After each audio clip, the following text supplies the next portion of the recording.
Warning, brave adventurer. This episode of Echoes of Honor may contain adult language or adult themes. Viewer discretion is advised. Hello! hello everybody.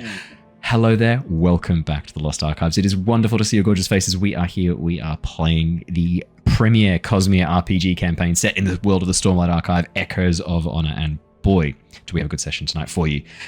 Quick announcements before we go live. The Mistborn books are in production, which means we're going to get our hands on the physical copies in the next, I think, like month or two, which is insane, which probably means we're going to get the digital copies even sooner. I really want to start the Mistborn campaign, but we're already doing 3 campaigns. I'm going to have to find some way to make this work. I will keep you posted what I come up with. We need to play Mistborn. It looks so good. It looks so good. So stay tuned. I'll have some announcements coming for that very, very shortly once I figured out what the timeline looks like. We're very, very, very excited. Tom is rejoining us in chat right now, saying some combination of words, which I'm assuming makes sense in some worlds. Oh no, that's fair enough. he's done. It's mostly me that's making less sense than him. Yeah, I was going to say, like, yeah. But it's lovely to have you back, Tom. We do miss you. Can't wait to have your character come and rejoin us at some point. I hope you're all doing really well. We love you. We'll see you soon. And then the other fun news to share is what I was just saying to the Twitch people before we went live. Saturday the 28th in the evening, Australian Eastern Standard Time, we'll be doing a impromptu stream on Twitch. It sounds like we're going to be doing Drunk Science, which I've been promising for some time. So if you want to join Raph and I for a unhinged alcohol-fueled discussion into the ways in which our world and universe functions, with, I would say, levels of accuracy. It'll be lots of fun. Is it a citations needed or a citations provided situation? It's a citations needed situation. It will be, as I've said to Raph, it's like, I think there will be lots of exciting things you'll hear. Some of them may even be accurate.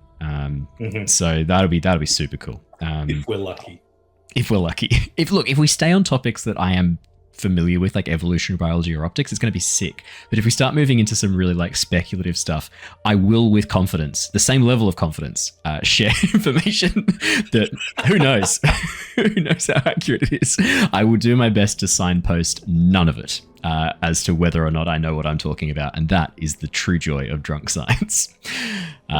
There's the only other fun.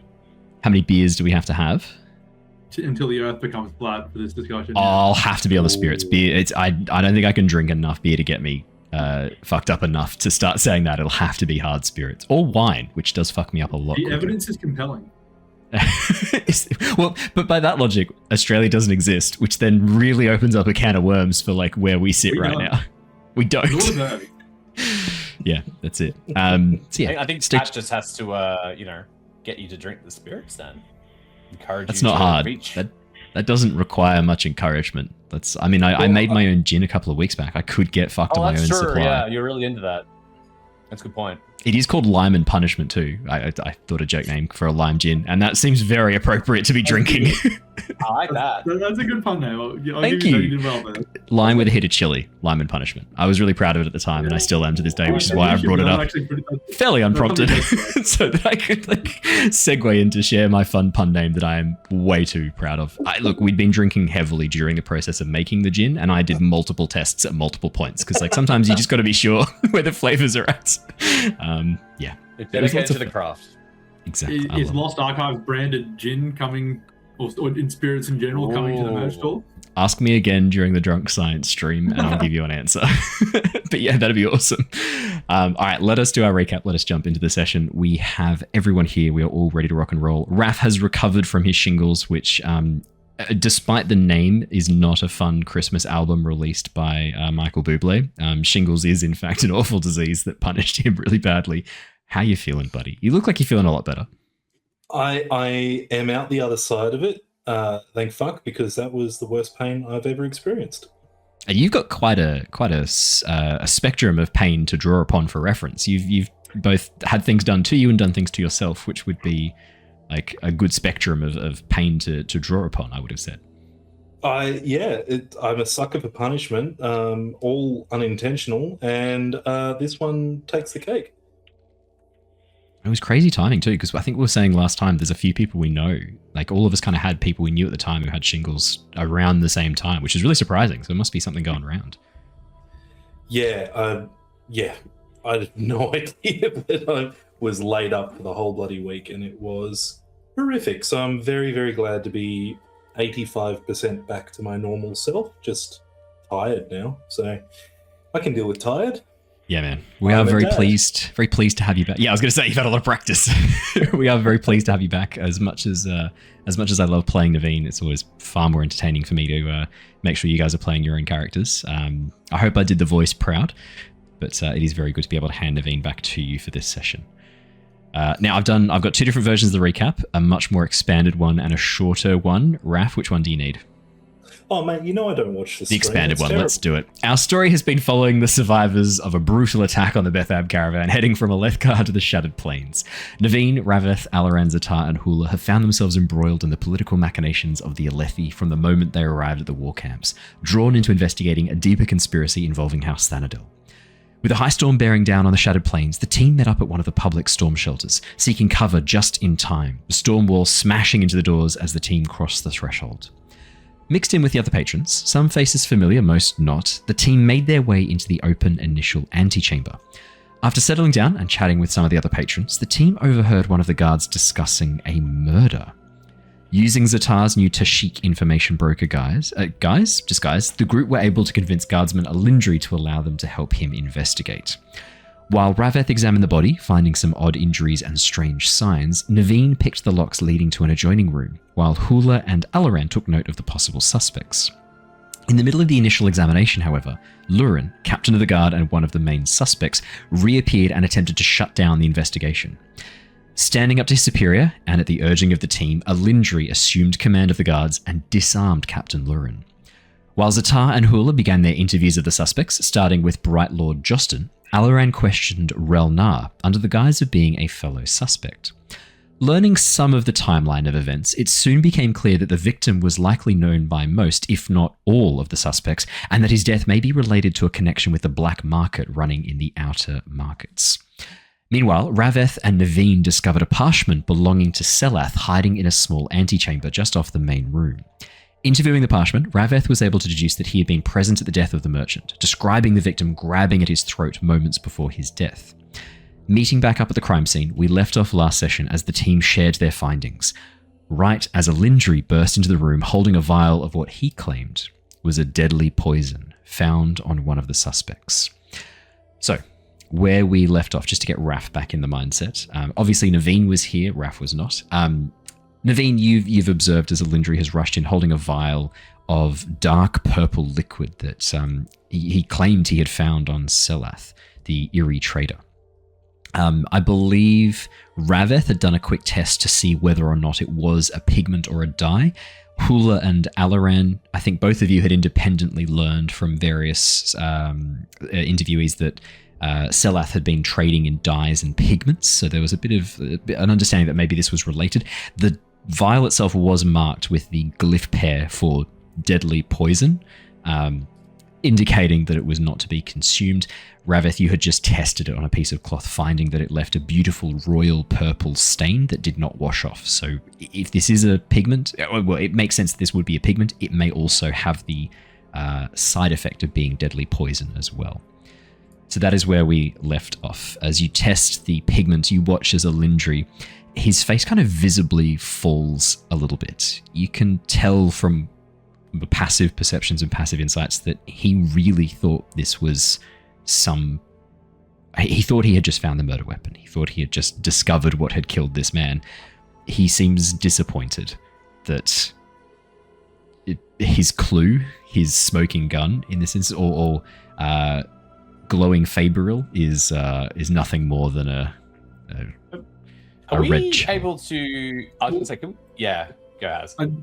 The one immediate question I had is, before we tested it, was the vial full? The vial was not full. It was about 2/3 full. And you can see the stain on the glass where it would normally be full. There is a darkened pigmentation that's even transferred to the glass itself. Well, Are we able to?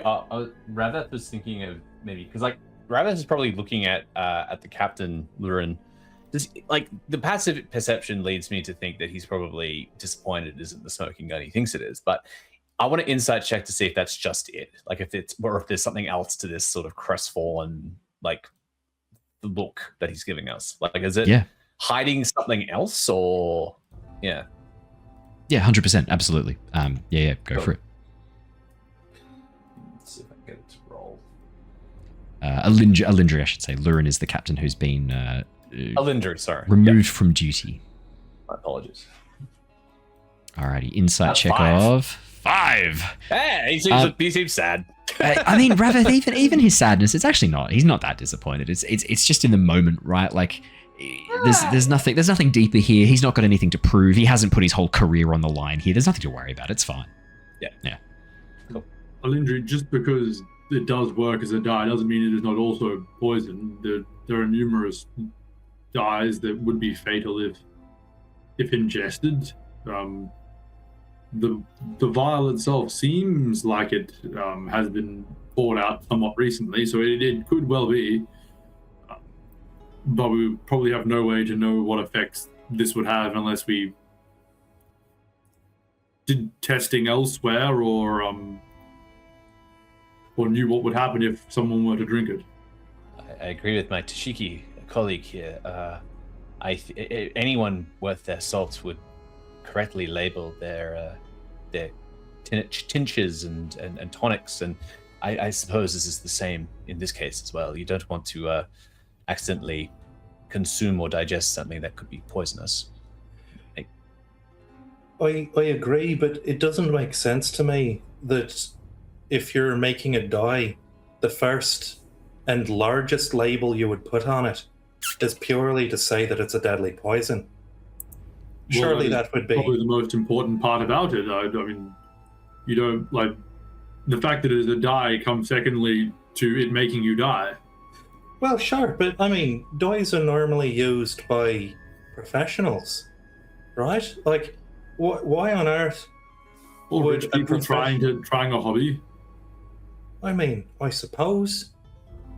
Owen, can I roll for why is the foremost thing about this that it's labeled as deadly poison and not anything to do with what type of dye or its manufacturing or what have you? Could I get an insight or a I'm thinking maybe a lore check, insight or lore, insight to kind of read the situation itself, to kind of take inferences from the context, lore to kind of know more about why you might label or what labels might normally look like. Your choice.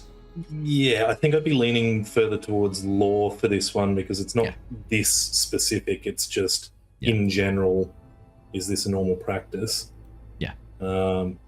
And it's loading. There I we bet go. it is.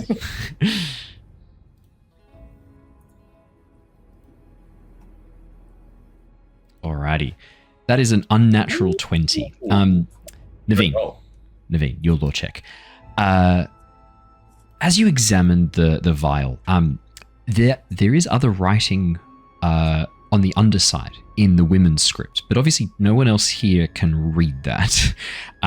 The top, which is marked with the glyph pair, this is actually very standard for in identifying like items or substances which might be dangerous or toxic or require certain handling, to use glyph pairs to indicate, because obviously men don't read the women's script, that they're unable to.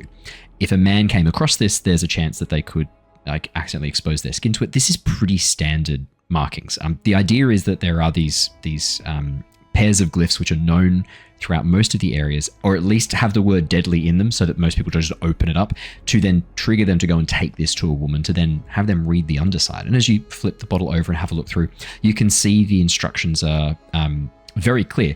Like, do not expose skin to this. It literally just says, do not expose skin. I read that and kind of point it out. So there's nothing that states what variety of dye, the manufacturer, nothing like that? No, I mean, a lot of dyes throughout the a lot of dyes throughout the area are primarily used or created in small batches, often by certain groups of people who specialize in these blends. This you're not quite sure where it might have originated from. The purple coloring looks like it could be from Carboranthe, well known for trading in lots of very, very expensive, very, very interesting hues. Judging by this one, it looks like it probably has been used probably as part of a larger batch. And the fact that there's some missing, not unusual. You'd only need tiny drops of this. This dye might be enough to last this trader for, I mean, months, if not maybe a year or two. It's quite a potent dye. Normally you would dilute these to use them. I read that out to everyone, just kind of holding it for a second. I think we might be over-engineering this a little bit. This is a dye. Right? If this is a dye, that body in there is going to have dye on it. It's not going to wash off. If we check his mouth or his skin and there's purple, well, there we have it.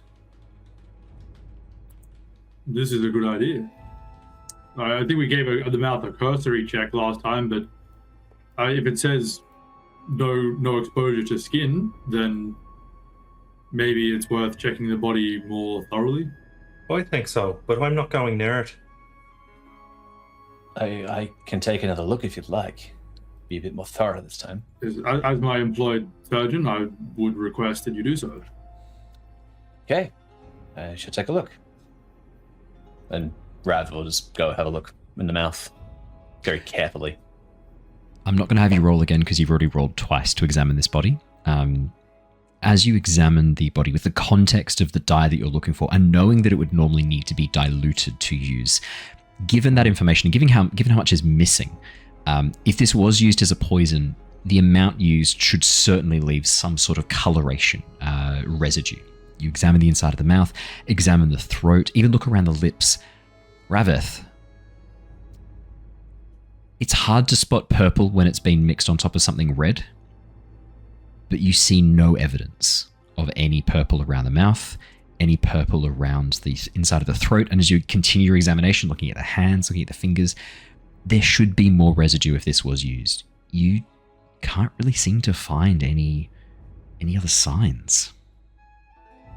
Yeah, I sort of look back up at the party and just sort of shake my head. I don't see any discoloration or staining of any type. A dye that strong should have left something, but I don't detect anything. Then I think we can rule this out as the murder weapon. We've not told Alindri anything about was it Gerald? Gerald. Yeah. The nickname you've given the Parshman. No, you've not. Nickname? I look. Your initial diagnosis looked like it was. Oh, yeah. Something resembling like hypoxia, loss of oxygen, or loss of aspirin, but maybe it wasn't poison that did it, or at least not this poison. No, I don't think so. Just gonna say, why is Alindri looking for clues of who killed him when he's pretty confident that Lurin did it, right? I was doing what I needed to do. I said that I would interview and examine the personal belongings of the suspects we have in the room beyond. I happened to come across this and recognizing the glyph pair, immediately brought it in. I knew we had not yet interviewed Selath. I thought this was vital information. But, Lurin could, get away with this if we muddy the case with what could be. So let's just focus on finding the evidence on him if we're confident that he's the culprit. I'm concerned Alaran, about... That is not how an investigation is conducted. I am concerned that I took a risk on Lurin. That may or may not have been wise. I am trying to follow where the evidence takes me rather than focusing on one suspect in particular. That's why I've been grateful for your help. Our time in here is limited. The high storm has already begun to weaken. The Riddens will be here for some time afterwards before we can open the shelter. I can't hold these people here forever. Exactly. Just because he was a poor guardsman that wanted to halt the investigation doesn't mean he necessarily killed him. It could just be that he wanted to shut this down so that it didn't go anywhere, but I found his behavior so suspicious I felt I had to act. I'm not saying he necessarily is the person who I think is most responsible or the most likely to be responsible, but I felt I had to step in. He was trying to shut this down and write this off as natural causes. What about this? As he points down towards the corpse. What about this? Looks like natural causes.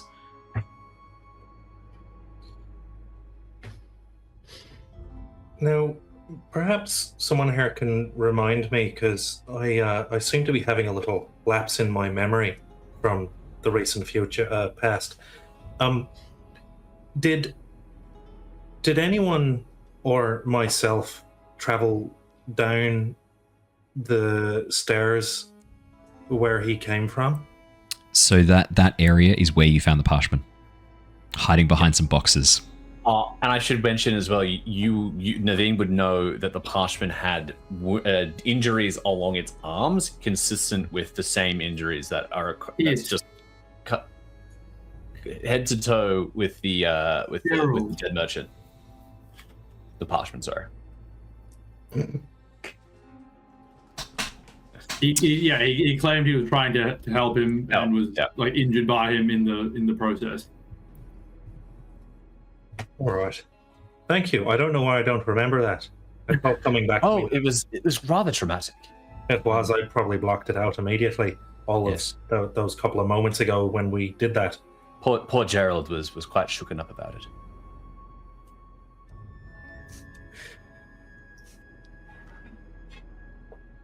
So where are we? Should we be interviewing Seleth then, or do we have any other persons? Alindri, did you learn anything else from Seleth when you found the die, or? Well, I was so quick running in here with you. I hadn't really exchanged too many words with her.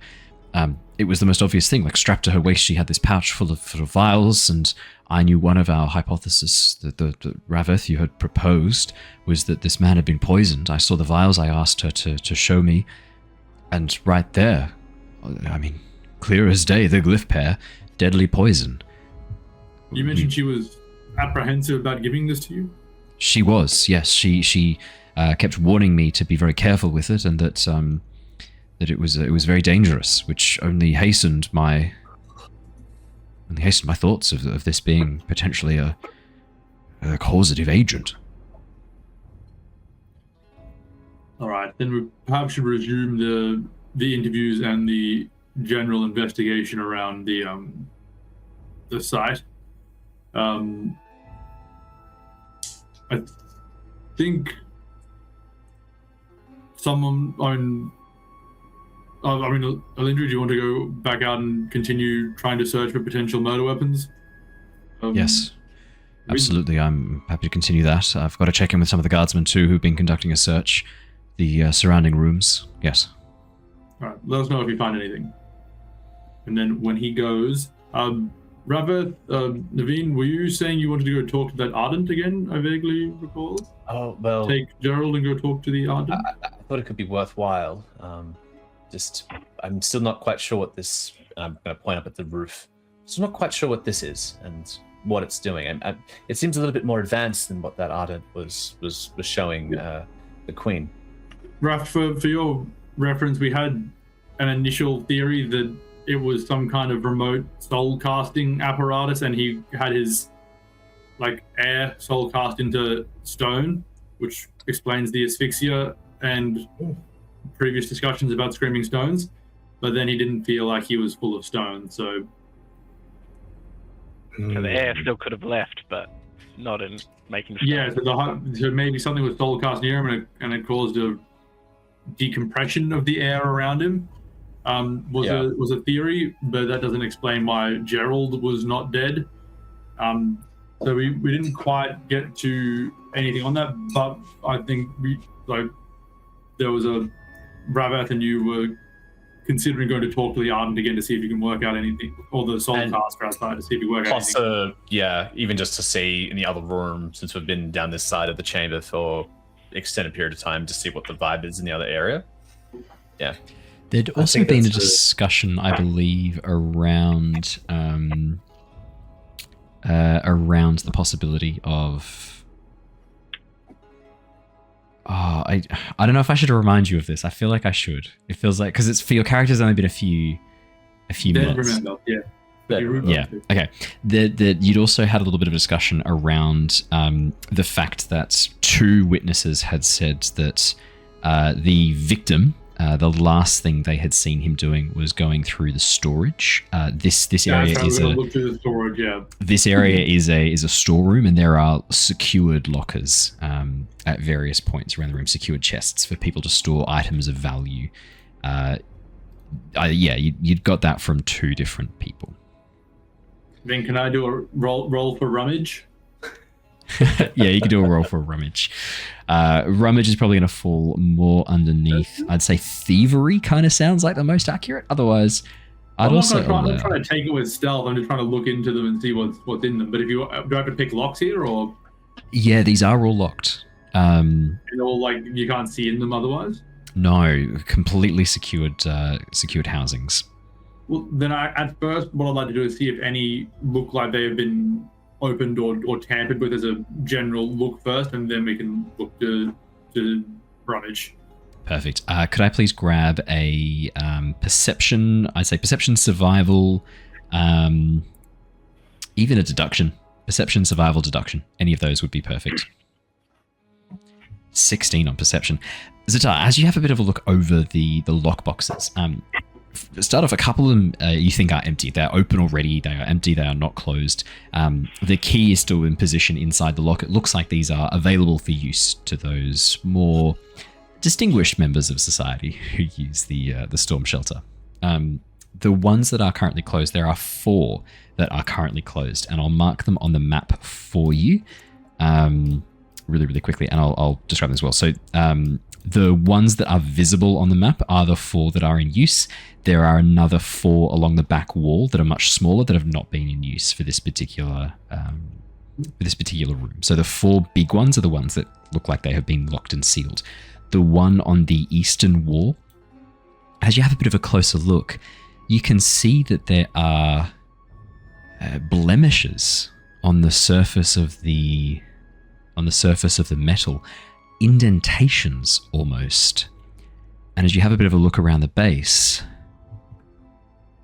the stone here is slightly cracked in about 2 or 3 different places. Not sure how old or how long, but it's just something you notice. Is that the central one there? The central one on the right. The central one on the right, okay. Yeah, the eastern wall. About what are those 5-10 feet. Dots? The which one, sorry? The 3 colourful circles on the map, what are they? The crystals that are like glowing. Oh, I know, that was just something Roll20 was putting up, but we don't even worry. Ah, perfect. I'll do cool. a little right one has some blemishes and indents. There you go. Yeah. The others appear mostly unmarked. The one on the southwestern wall, the larger one sort of just behind you to your left as you look up at the map, you can see this one has been quite scratched around the metal lock where the keyhole goes in. But apart from that, no other things of note stand out. All right. Does anyone have any experience in getting into places we're not meant to open up? We have some very recent experience in it. I can always try again. It could have been beginner's luck, but I was able to get downstairs fairly easily. I have a +3 to thievery, just as a... Oh, you're better than me in that. I have no training, but I tend to be good with my fingers. Likewise, but Is anyone watching Ztar at the moment? Like, It's not just you guys in the Commander? room. Yeah, you're alone. Where- It would be the weird cracked- for the leader to be doing the grunt work.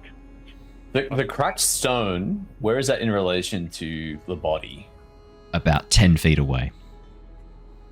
Like in a north, like in a... East towards the lockbox. The crackstone's right in front of the lockbox. The body's about 10 feet to the west of that. The crack stone was the one on the right as well, right? Correct.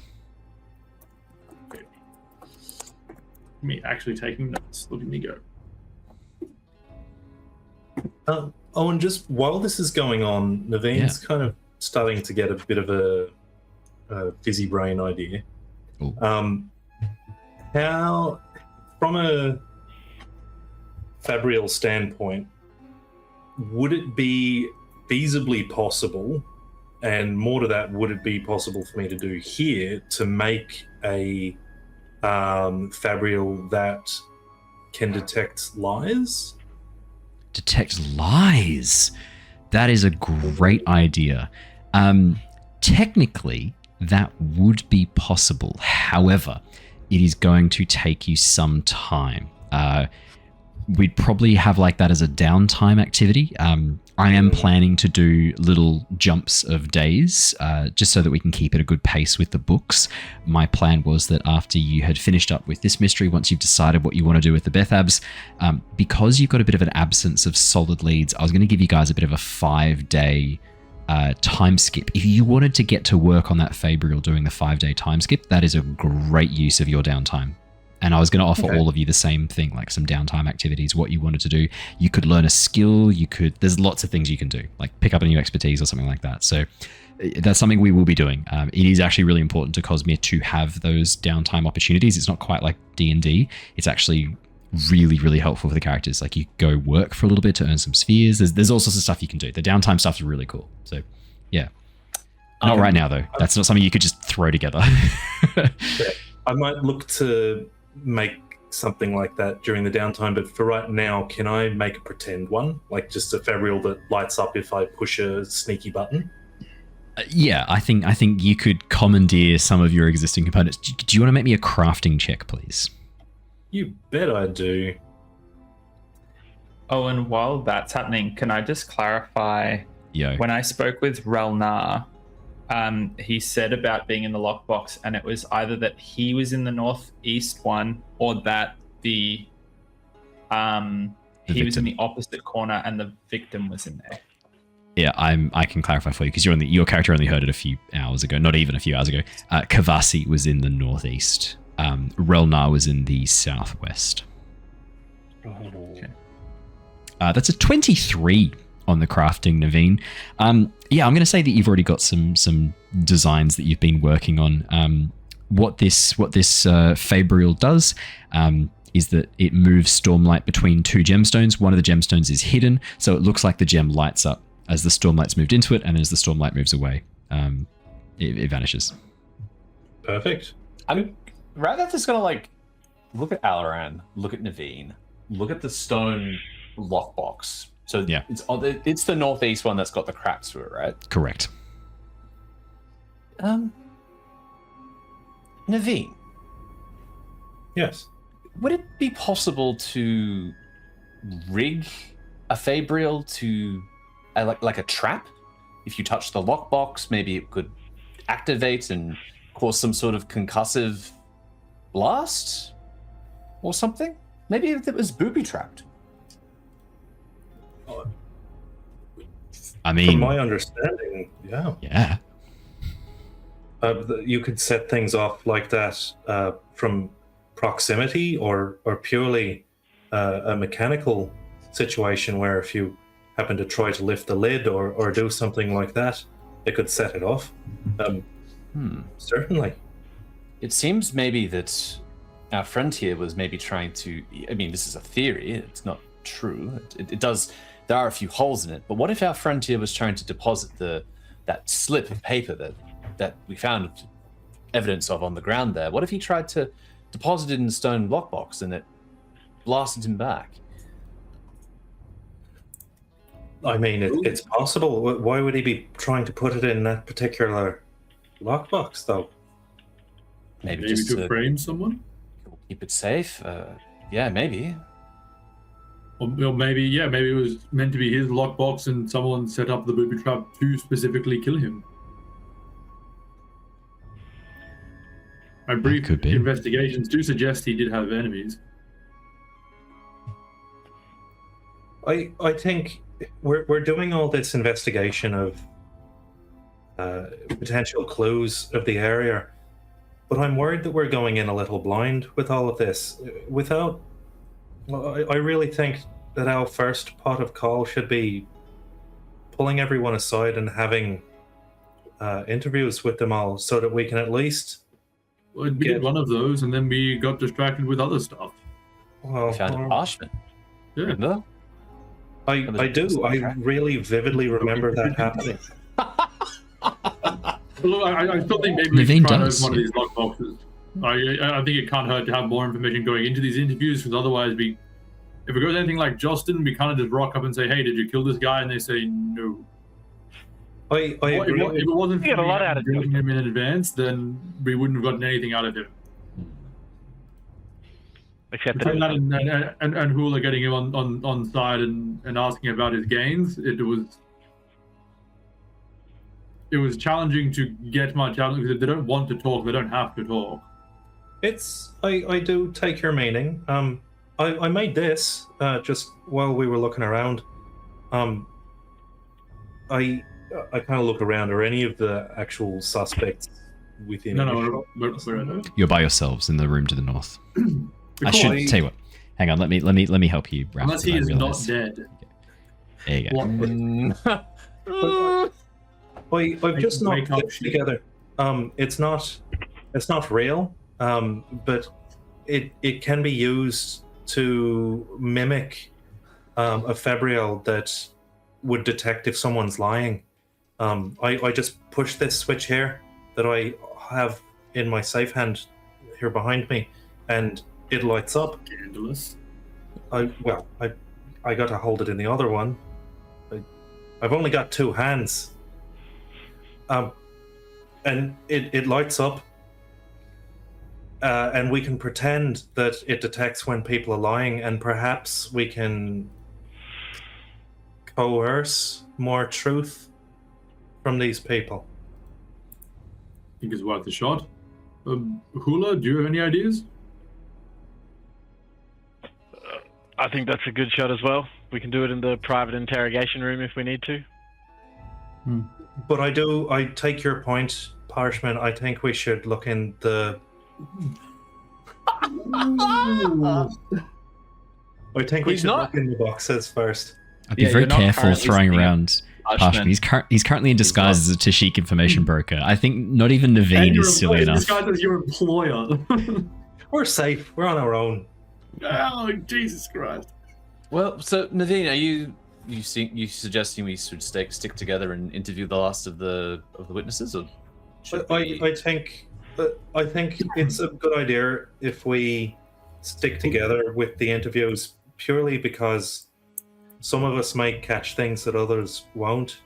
Well, one point to note there is we did have, as far as they're all aware, Alaran is still one of the suspects. He was able to interview Relnar with a bit more discretion than we were able to. Maybe we have Lurin himself and Stellath remaining. Maybe if we interview Lurin officially while Alaran handles the more circumspect interview, we can get that done a bit faster and maybe get some different information. At risk of slowing us down, because I think that's a really good idea, but what if we were to do both? If they think that he's not a threat, they're likely to say things that they feel we may think are important, but he won't.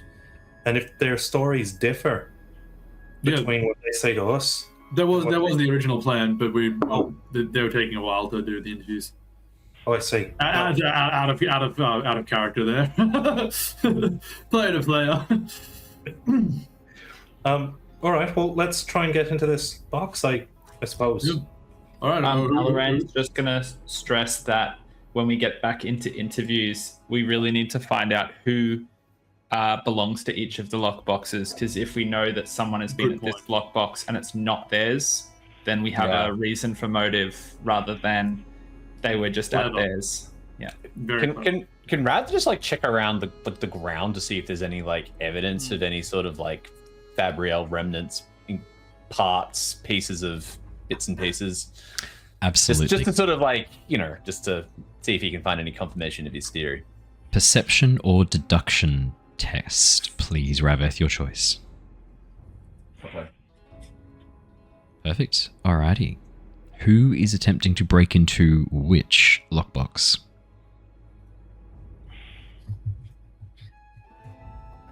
I mean, I can do it. Yeah, okay. At the risk of being a little metagame, does anyone do better than a +3 on thievery? Oh, there's a thievery skill.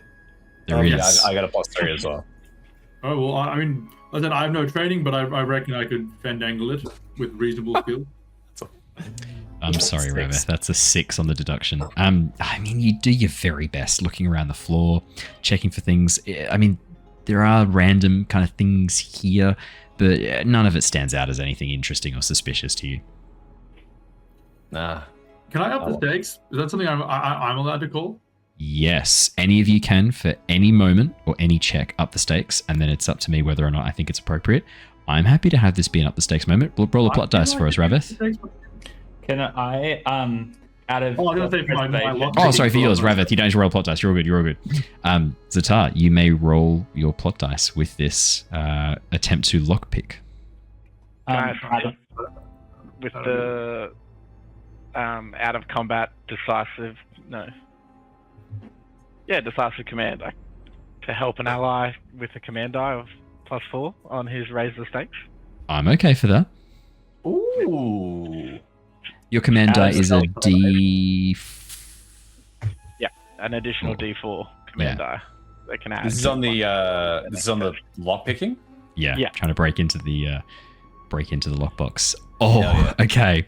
So, we've got a 14 on the roll, +3, +4 from the plot dice. It is a complication, however, plus an additional 3. So the total pass is 24, which does obviously succeed, but there is a complication.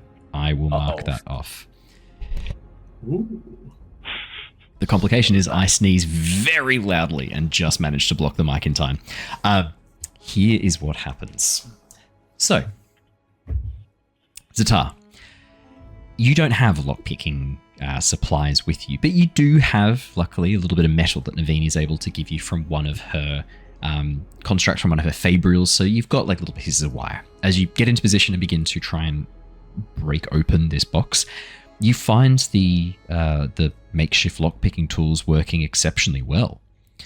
As you get it into position, push down and rotate, you hear a click. And then, smoothly, on well-oiled hinges, the lid opens. There is a sudden, explosive gust of air as this does.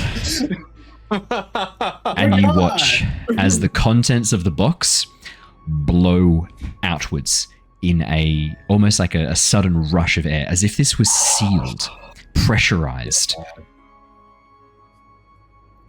As the contents of the things fly across the room, you watch as papers go everywhere.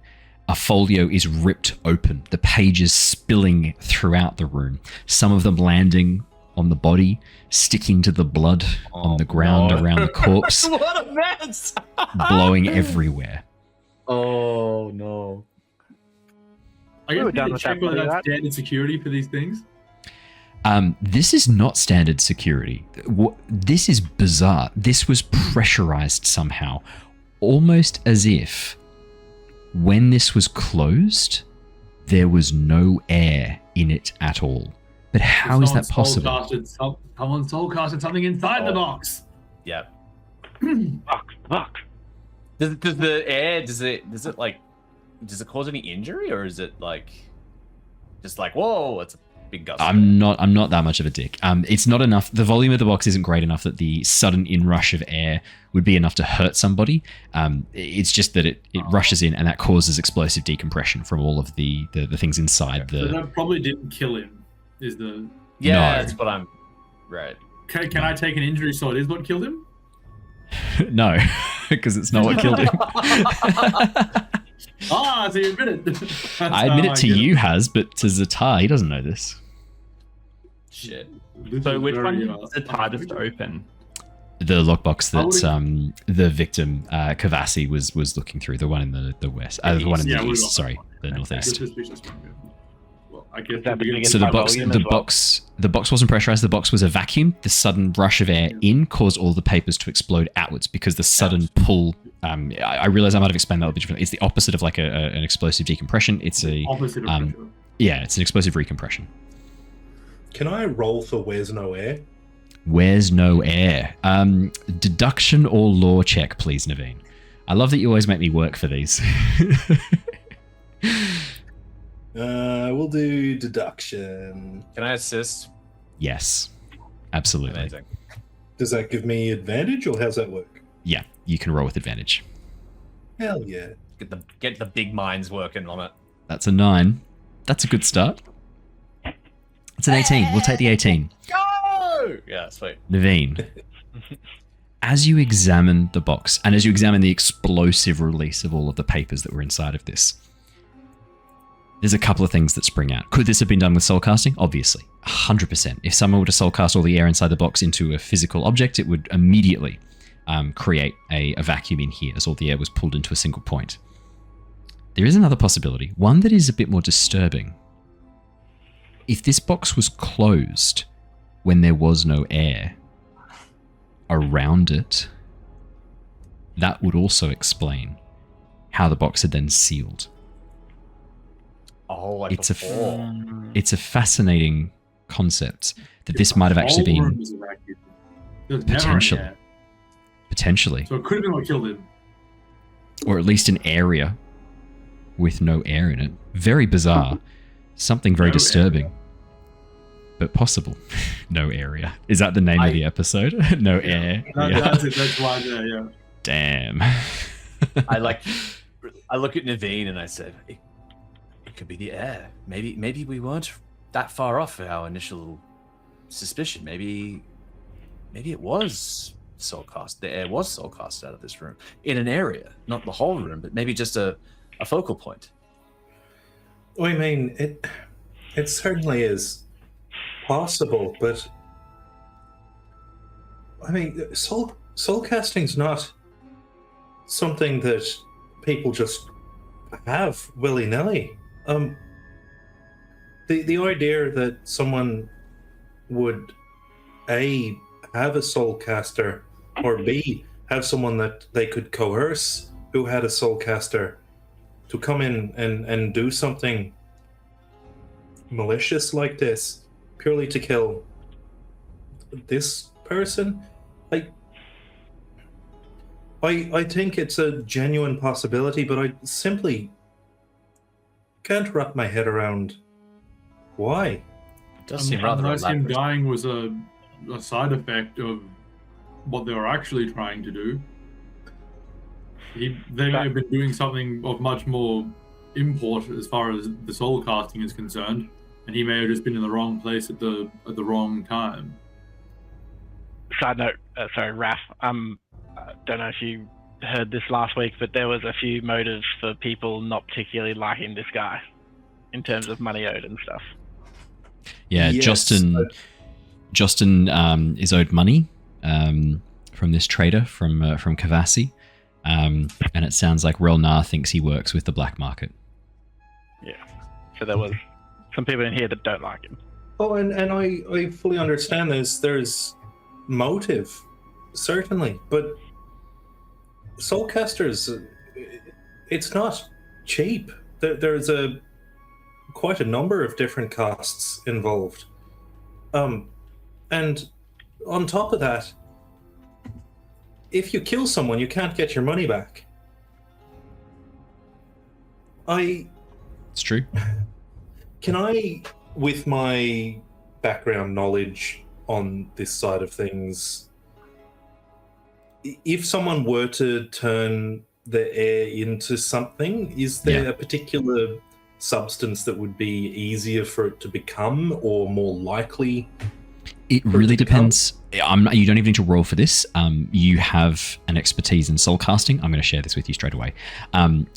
Soul casters often have 2, maybe 3 substances that they can transmute. And it depends on the crystals that are bound into the gemstones that are used.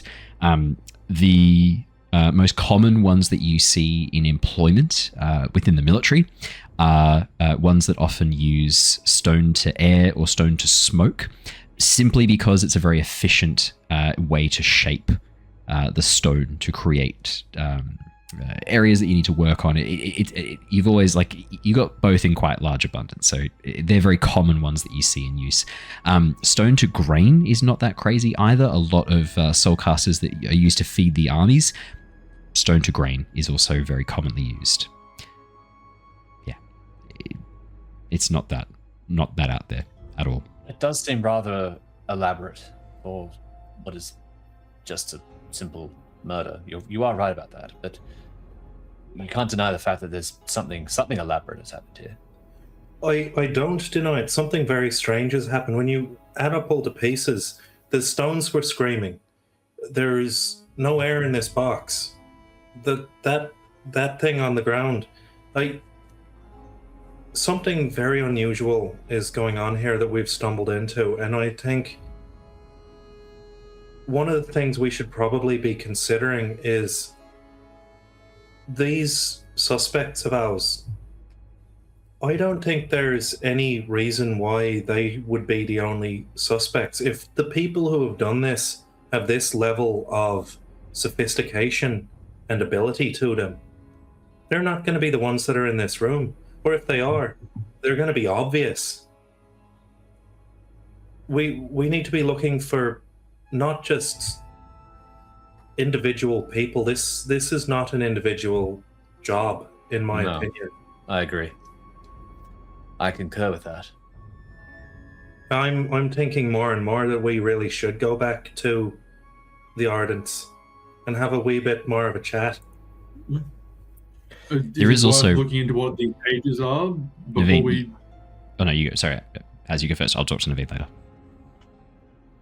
Just so that we clearly someone, was either sealing this while the room was pressurized, or did something to pressurize this. So maybe the contents of this lockbox are still of import. And I think you raise a very good point. Also, there, why the fuck? Why in the storms would someone pressurize a lockbox? What's in here that shouldn't have air? Or was this incidental? Did the box get locked in an airtight space incidentally? That's what I'm thinking. What's the utility of having a box with no air in it? I can think of quite a number, but they're all Fabriel related, and this isn't relevant to that, from what I can tell. But Well, the explosion was pretty impressive in itself. That has a number of benefits. It could destroy something that was in the box, damage it, shuffle it. Aye, surely, but at the same token, then there's no way to get whatever's in there out, ever. Unless you had a plan to remove oxygen from around the room before you opened it again. I suppose. Neivien, is it not just that if someone did remove the air from the room, it means that lockbox was open at the time? Aye, it would have to be open at the time that the air was not in the room. And it was closed before the air re-entered the room. Is that how it works? From my understanding, yes. That's the only way that would work. And if we know the victim was standing over that box and they had the box open at the time, the box was closed before the door was open to find the body. Yeah, and I also don't think that anyone can stand in a chamber that's got no air in it. I think that'd do something very strange to them indeed. I don't think he did, and like the body's still like at our feet. On top of that, the air's got to go somewhere. Even if it's being transmuted into something using the soul casting, it's got to. It becomes something a far bit smaller, certainly, but there's every chance that if the air in this room was soul cast, if we scout around, it's possible whatever this is still here. I mean, it's going to be very difficult to find in amongst all this other rubbish that's now in the room, but there could be a little block of stone or something very out of place that might lead us down that track. Unless it's something to do with the device. Well, I mean, certainly I hadn't even considered that. If the whole device is intended to remove air from a chamber, well, we could all be in a lot of danger. Or give it. I don't know. Can I look a bit more closely at this device? I know I had a sticky beak at it last time I was here, but You did seem to shoot that idea down when I mentioned it only mere moments ago. I probably did too. My brain's all over the place.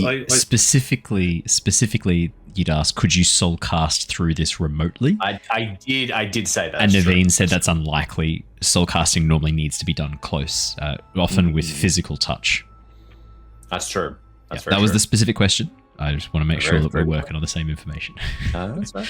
I very much feel like I'm not the same person I was just a few moments ago. I don't know. I think I feel the same. I don't know what the problem is. There's two of them! Oh god, it's Shalon 2.0. You can call me Crafter. Do you want to roll for me a? I'm gonna say, what would fit best here? Obviously deduction makes a lot of sense. I think deduction, perception. And hell, I think crafting to understand the workmanship. I would also allow a crafting check on this. I'm gonna do crafting purely from a working backwards to try and make it make sense.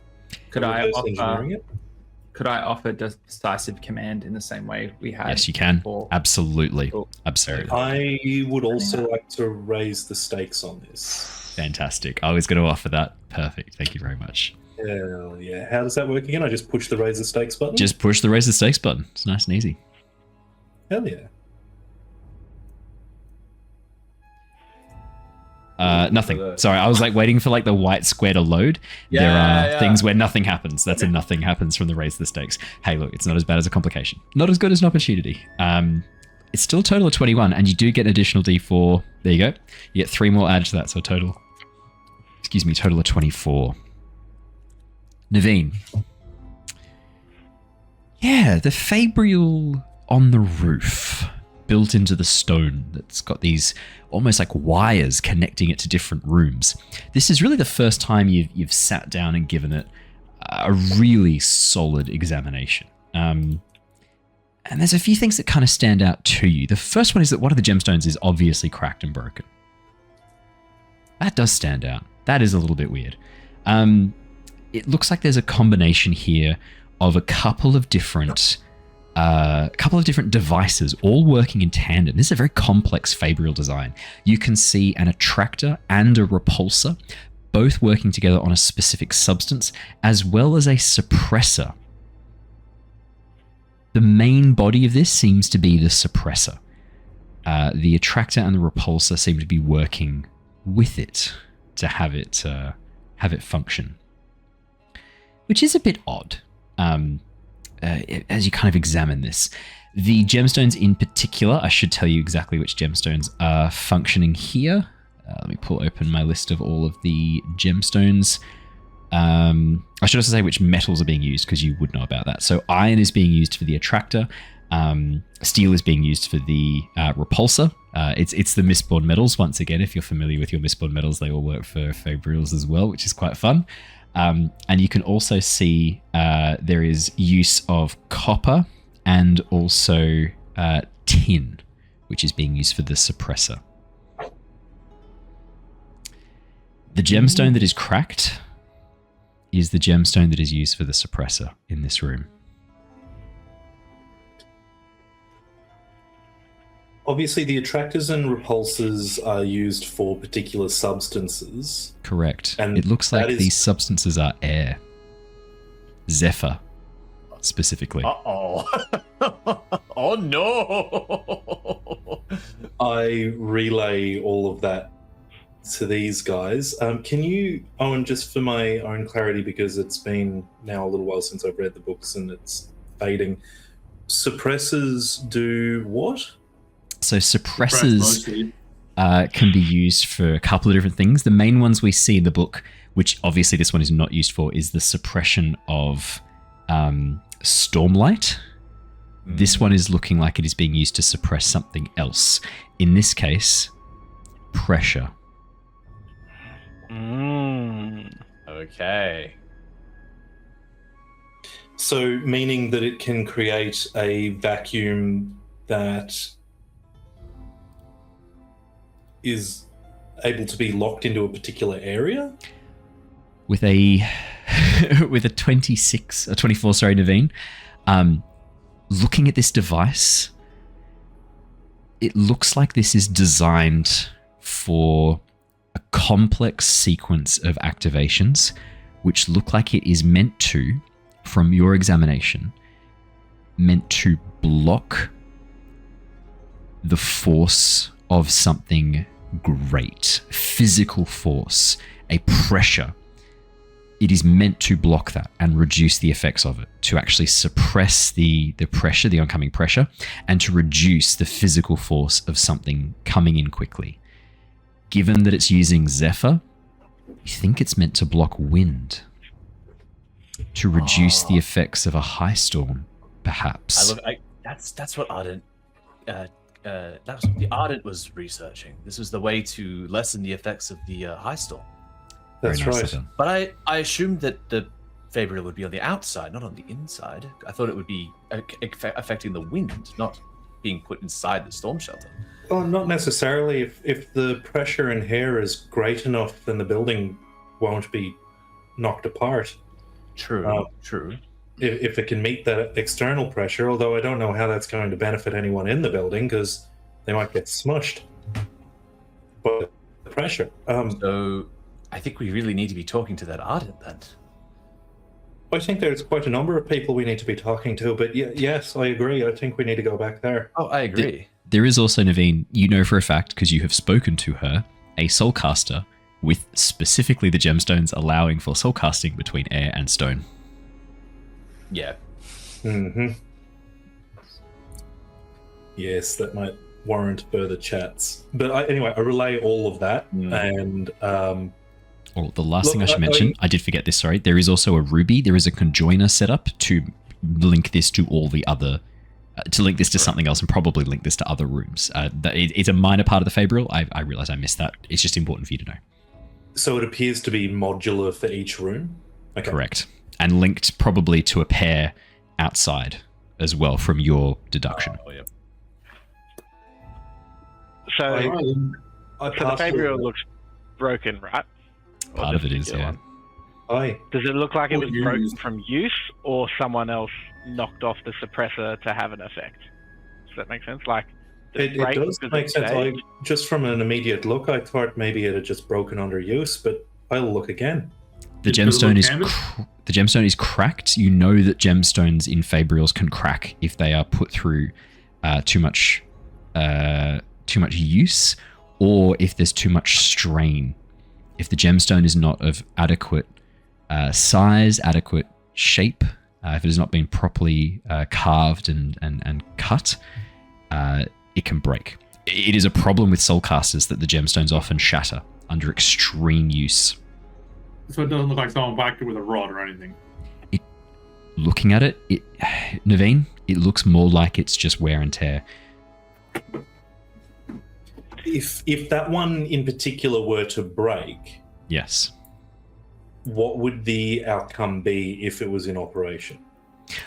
It is very complex, this setup. With your current roll, I am going to need a deduction check on top just to figure out how this entire apparatus works. This is beyond just crafting. Crafting kind of tells you what the various components are. You're now going another level. 20. Ooh. It's a natural fucking 20. Yes. Okay.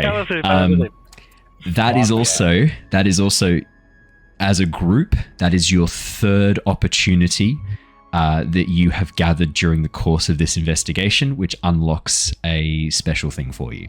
So congratulations. Neivien, natural 20.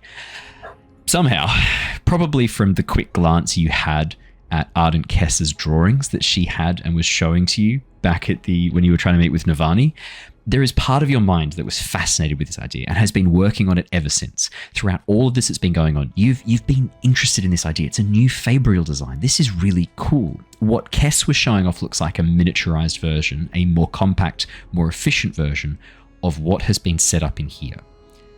This is designed, from your deduction, to reduce the strain on the shelter from an oncoming high storm. The idea is to reduce the damage done to the buildings, to protect the occupants of the room, to maintain a stable pressure inside each of these rooms here.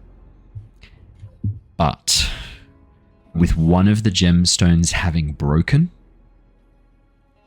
this has turned into an unintentionally, you think, deadly device. When the high storm hits,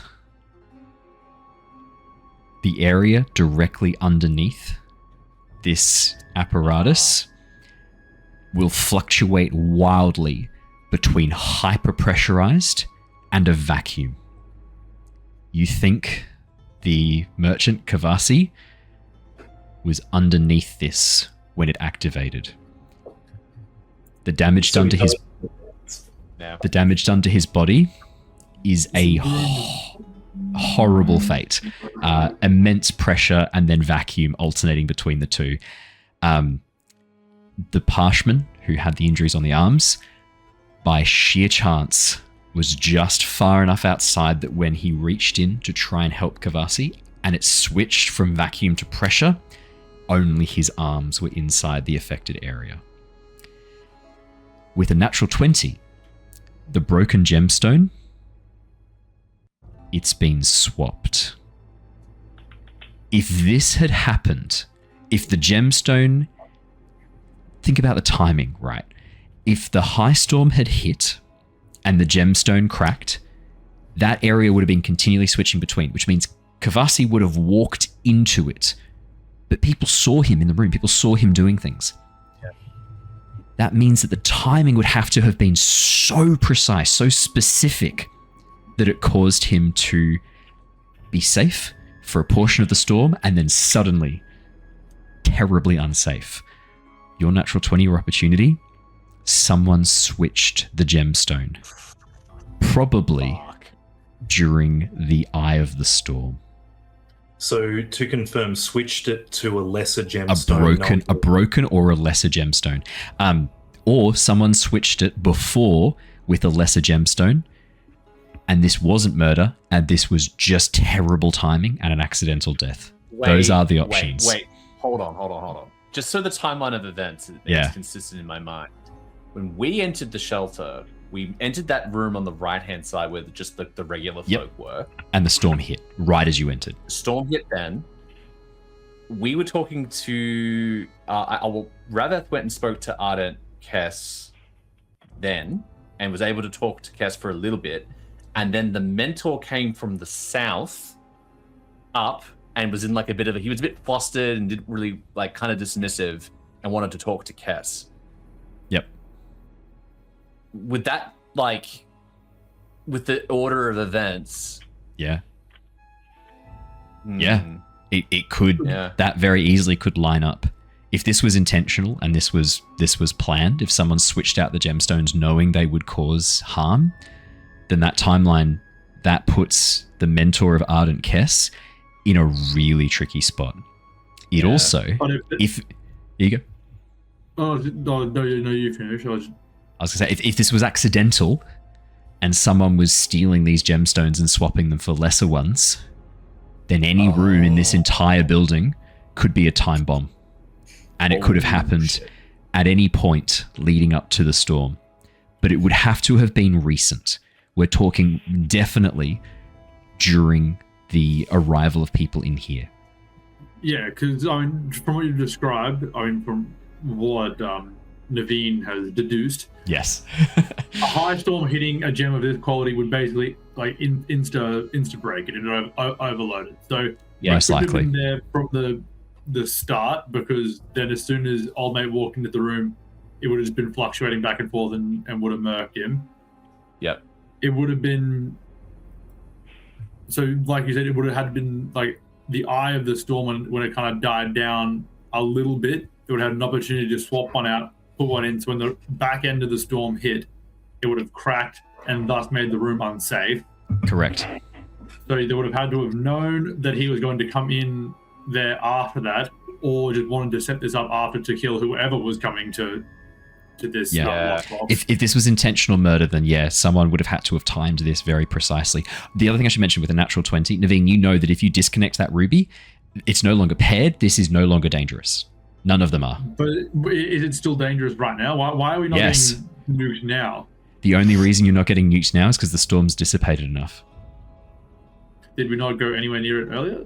Would we not have noticed rapid pressuring and depressuring in the room beside us? No. Not even. And with the not with the storm having abated at the level it has. You know, like the front of the storm wall is the bit that is super dangerous, and for a couple of kilometers behind it, it rapidly drops off in danger during that period of time. Where was OH&S when all of this building was being done? This is the most dangerous device in like a high traffic area. Put it in a cupboard in the back somewhere. This is as Neivien describes this, Hula. In your mind, this was an incredibly avoidable death. This is horrendously dangerous.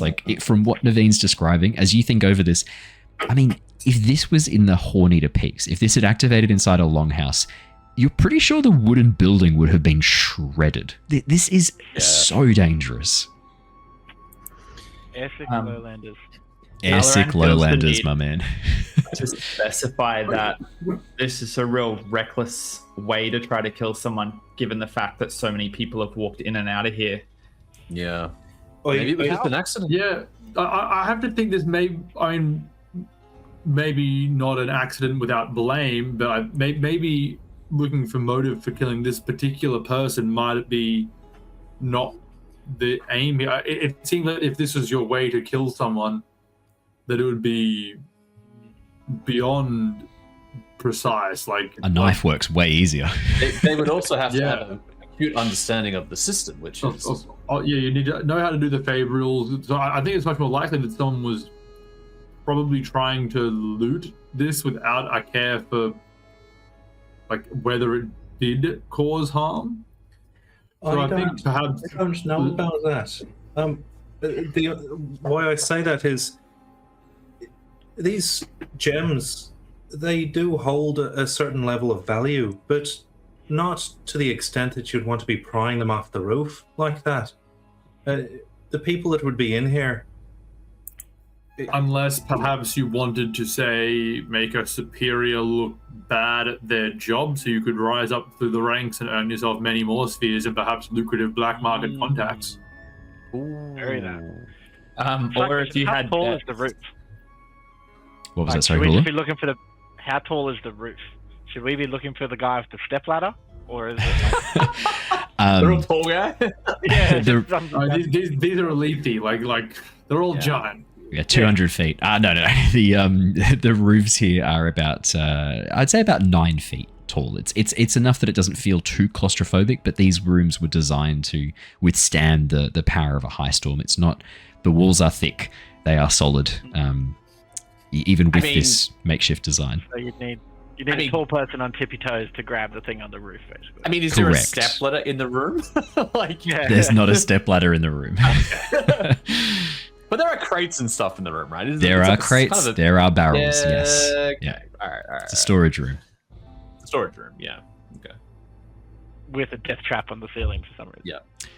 Well, the question is as well, Hula, as you say that, you realize that every single room you've been in so far has one of these strapped to the ceiling. Yeah. So I'm sorry to cut you off, Ztar. Oh, you know his name. I Hartman? use it when it's warranted, I suppose. No, that did sound quite rude, didn't it? I'm sorry about that. Racially charged, but yeah. I don't think anyone else heard what Alaran said just now. If someone were to have quite a lot of debts, getting that gem may have a certain level of value. What are the odds that this guy's accidentally killed himself?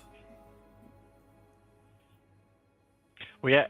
Actually, fair point. I mean, he did. What if he was setting up the trap for someone that he owed money to, and then he mistimed the connection, and that's what put him underneath it? Or simply wanted the gem to pay the debt and blew himself up because he didn't understand what he was tinkering with. It still doesn't explain where the gem is. Well, yes, it has been swapped with a lesser gem. So I mean, did we find a pack of spheres on his person? You did, correct. You did. But no, the Fabrial gems aren't in spheres, are they? No, correct. They're separate. We didn't find any uncut gems? No uncut gems. They also have drill holes in them for where the metal enters. They don't go all the way in, but we should be looking for gems that have holes in them. Does the gem in the Fabrial device, does it look similar to the imprint, like the space on the floor that we thought was a piece of paper? No. The gems are mostly like dodecahedron shaped. They've been cut to form. Yeah. No, not big rectangles. Not like that piece of paper like is a cut, like more of a rectangular style. No, that piece of paper. I mean, you were pretty solid on that being a piece of paper. I think you guys have done a number of checks. One of them was pretty high. I think it was like 19 or 20. You're pretty confident that there is a piece of paper, which does beg the question: what happened to that piece of paper that was there in the room? That's Rav-eth's like, well, what about the paper? Unless it was a note saying to lure him in there. Possibly. But again, that blows the theory. So I think the more compelling theories are he was stealing the gem for himself and blew himself up, or someone. I mean, it could be a Lindry. I mean, not just throw shade on our friend, but I mean, he so far has benefited the most from this death. I still think we're looking at this the wrong way. I strongly doubt that this is a single person. There is not a lot of people that have the knowledge required.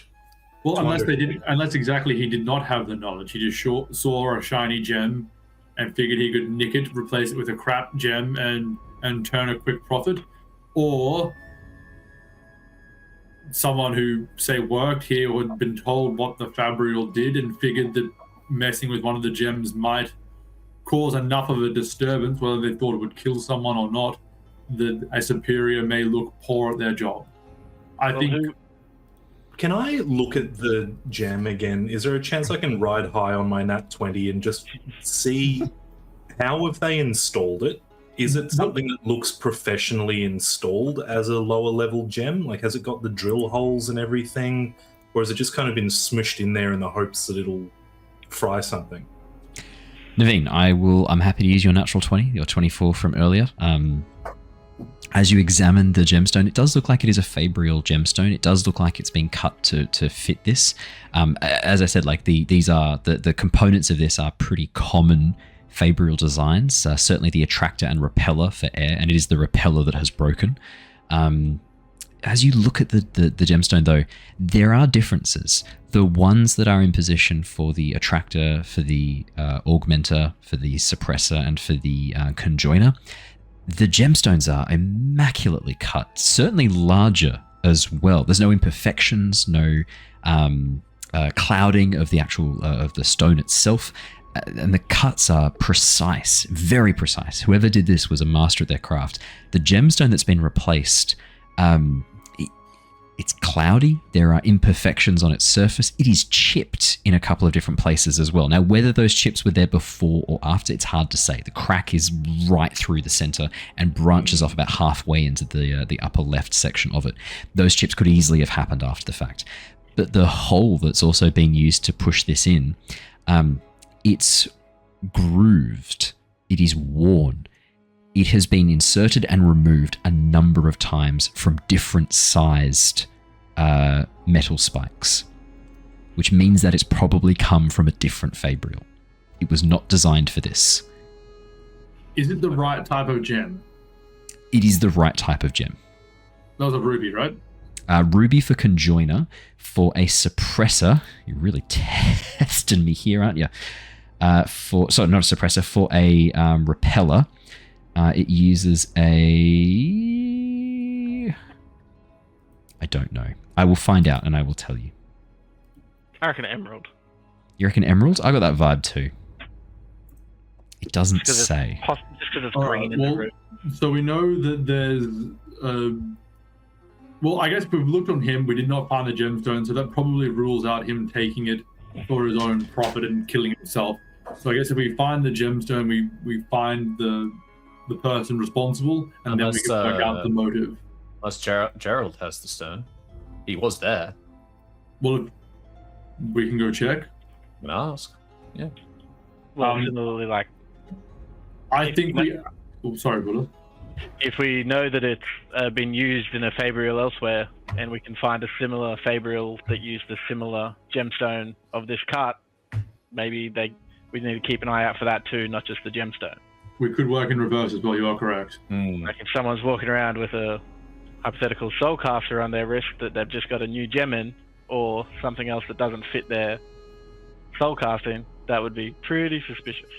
Sapphires, because it's repelling specifically air. The gemstone changes the essence, the metal changes the function. So it is a steel for the repeller, using a sapphire for air, for the essence of Zephyr.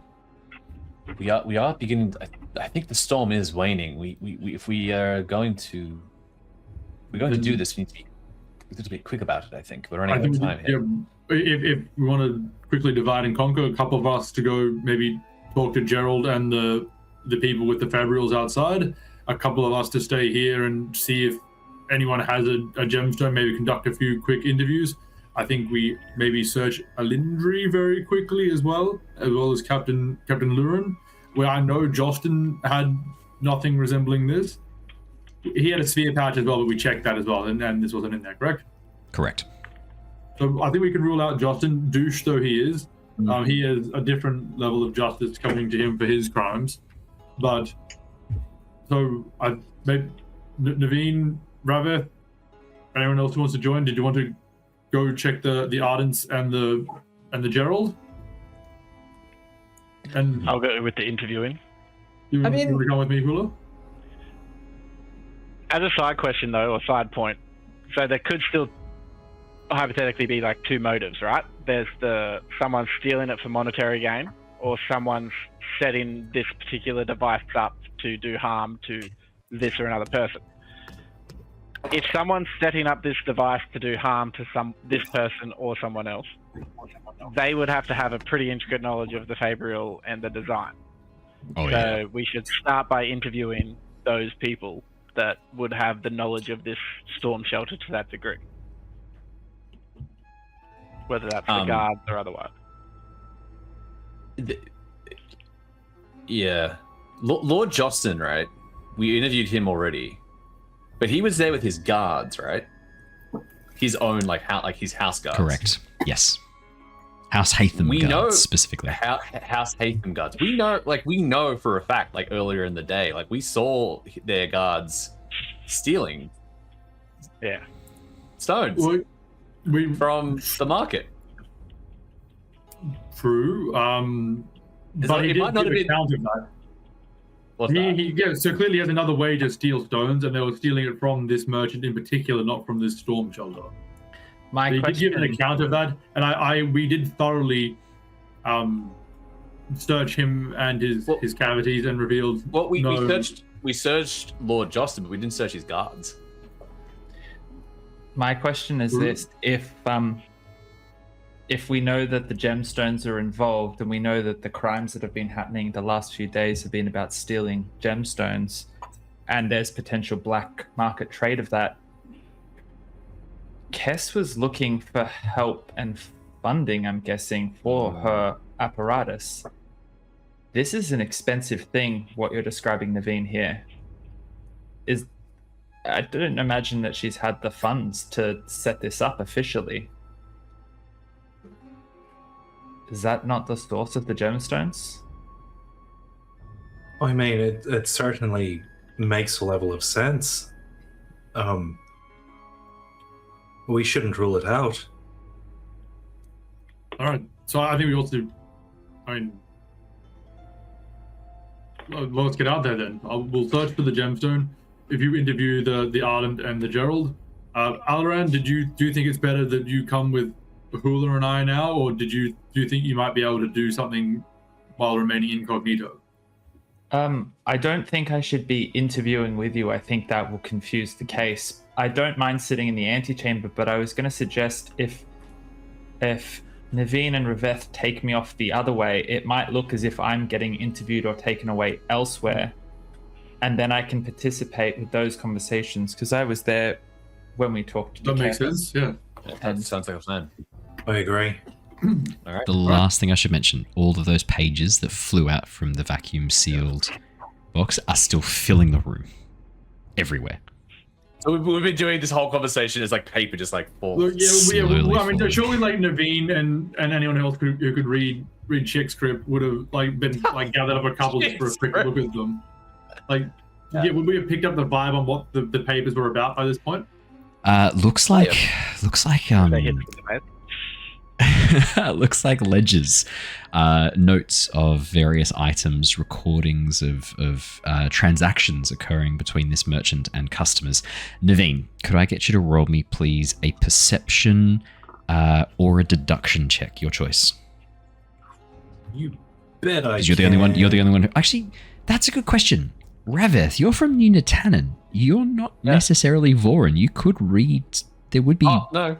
Yeah. I mean, I can write and read, so I think that could help. I was going to say, and that's a good question. The Horn Eaters, they wouldn't have the same level of aversion to writing for men, would they? I know they're technically part of the Vorin Kingdom because they're part of Vedan. But they also wouldn't have had the desire to do it I think for any it's a of cultural them. difference. It's not like they can't or won't. I think it's just individually the person wouldn't bother. To be fair, Nunatanen is part of the Vorin Church, so But not as strictly as the but not as strictly. But I think I've established it. Yeah. I'll help Matt in that case with this role. Okay. What were the rolls again? I think perception or deduction makes the most sense here. It'll be deduction then.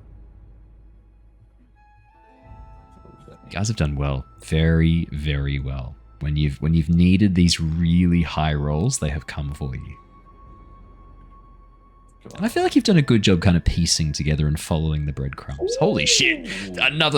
Almost a natural 20 on that one too. Total of 23, 19 on the dice. I'll re-roll with the assistant. Fucking hell, I feel like I can feel it coming, and that means I'm going to have to give you something else. If you get another success now, another opportunity, you're almost at the gate for another thing.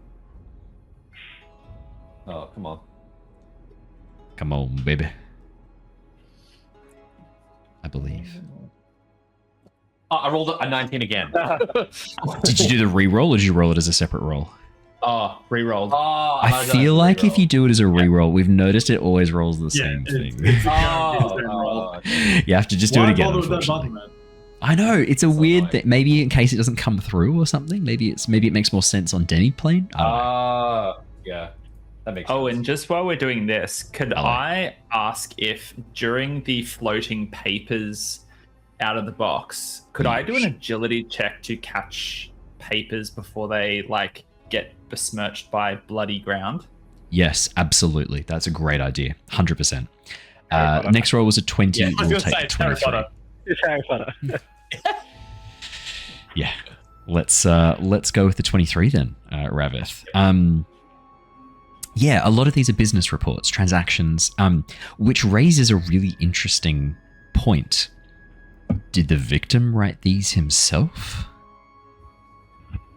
looking over them, it does seem to be that way. The detailed accounts here, the penmanship, all of it indicates that this merchant was the one writing his notes. Looking at him again in this new light, you didn't see he looked particularly Aelthi. He actually looks more like an Easterner. More like a Westerner than an Easterner. His skin's a bit paler. He is tall, maybe of mixed descent. And looking over the items as you go through the papers and looking inside the box as well, because all the papers fell out, but everything heavier than that stayed inside the box when the vacuum was breached. Looking inside, you do find ink. You do find styluses used to record information, as well as what looks like a group of gemstones, fabrial gemstones, all of them in good condition, all of them well cut, all of them very similar to the ones inside the apparatus attached to it. They are all inside a pouch that is marked with a name. Kess. Oh. As you go through the ledgers in more detail, it looks like Kess was procuring or purchasing a number of the gemstones from Kavasi. Kavasi had some sort of arrangement. She owed him quite a bit of money as well. Okay. So did he sabotage the experiment due to the money outstanding? Or did she sabotage the Kavasi due to the money outstanding? Wow. Or, again, is it just a case of coinkydinkery and... A red Kremling. Could it be a red Kremling? I think we just arrest everyone at this point and be done with it. All right, so I reckon still stick with the plan. We need to talk to Kess. This. Let's get the hell out of there. So that bag, though, didn't have the gemstone that we're looking for in it? No damaged gemstone in the bag. Well, I mean, it would be a non-damaged gemstone, wouldn't it? Like that they would have pulled out of the roof and The replaced damaged gemstones in the roof at the moment. Correct. Right? The gemstones are not. So the ones that are in the bag are cut. They have not been drilled. None of these are suitable for use in a Fabrial yet. None of them have the whole. Sorry, I might not have worded that very well. My apologies. The gemstones look like they have been procured. They have yet to be converted into Fabrial gemstones. And judging by the like they would be for Fabrials, not for putting into spheres. Exactly. They're too big, way too big for spheres. Way too big for spheres. Rav-eth, looking through the notes, it looks like there are a number of transactions here between Ardent Kess and Kavasi. I mean, they're going back at least 6 to 7 months from the looks of things. And the number of spheres that Kess owes Kavasi, we're up over the hundreds. We're approaching. It's a lot of spheres in the red here. Interestingly, there is another person who owes Kavasi quite a bit of money as well. Oh yeah. Relnar lost a shipment. It does not say in the notes what the shipment was, but it is marked with a symbol next to it. The symbol looks like 3 diamonds overlapping. Jackpot. Have we seen this symbol before? Gark has, but he's not with you right now. Okay.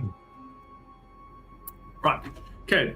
All right. So I think we still stick with the plan. We're still looking for the gemstone. Finish the interviews.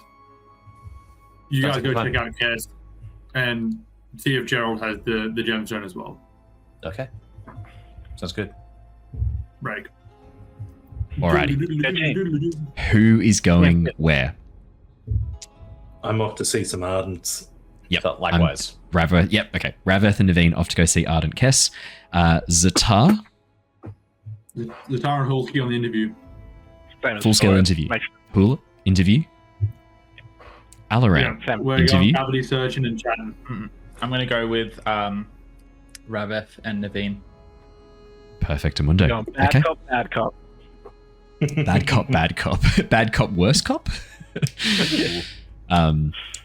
Let's stick with Ztar and Hula for the time being, and we'll come across to Rav-eth, Neivien, and Alaran in a minute. Ztar and Hula. Nice. As Rav-eth, Neivien, and Alaran head out of the room, you watch as Justin stands, watching again as Alaran gets like special treatment compared to him, guided out of the room. You watch as Justin goes, "This is unacceptable. Why am I still being kept here? I have already proven that I had nothing to do with this man's unfortunate demise. Why does this man, some minor noble of House Bethab, why does he get to just come and go as he pleases?" He's not going as he pleases. He's going for an interview, trust me, where you do not want to go. He is a highly suspicious individual. You watch as he looks Alaran up and down, committing that to memory. A highly suspicious individual. If you would like to go for a thorough interrogation, by all means, Lord Justin. But No. Here with your, We did let you off on the thorough investigation. Remember? No, nothing further from me. As he goes, stands behind his guards, visibly not liking the idea of a thorough search. Yeah. You watch as the gang head out and Hula comes back in. You watch as Selath again looks over towards you. Hula gives you a little wave, trying to catch your eye.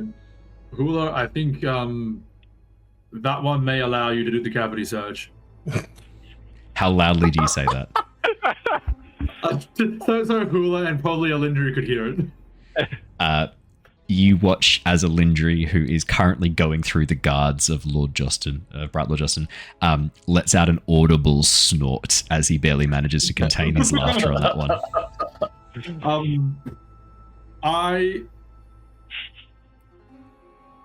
Actually, on that one, maybe you might have more luck interviewing her separately using your charms. That would make sense. Do we think she's still a priority at the moment? Look, I think whoever has the priority one is to get to the point of the interview where we get them to search them to see if they have that gemstone.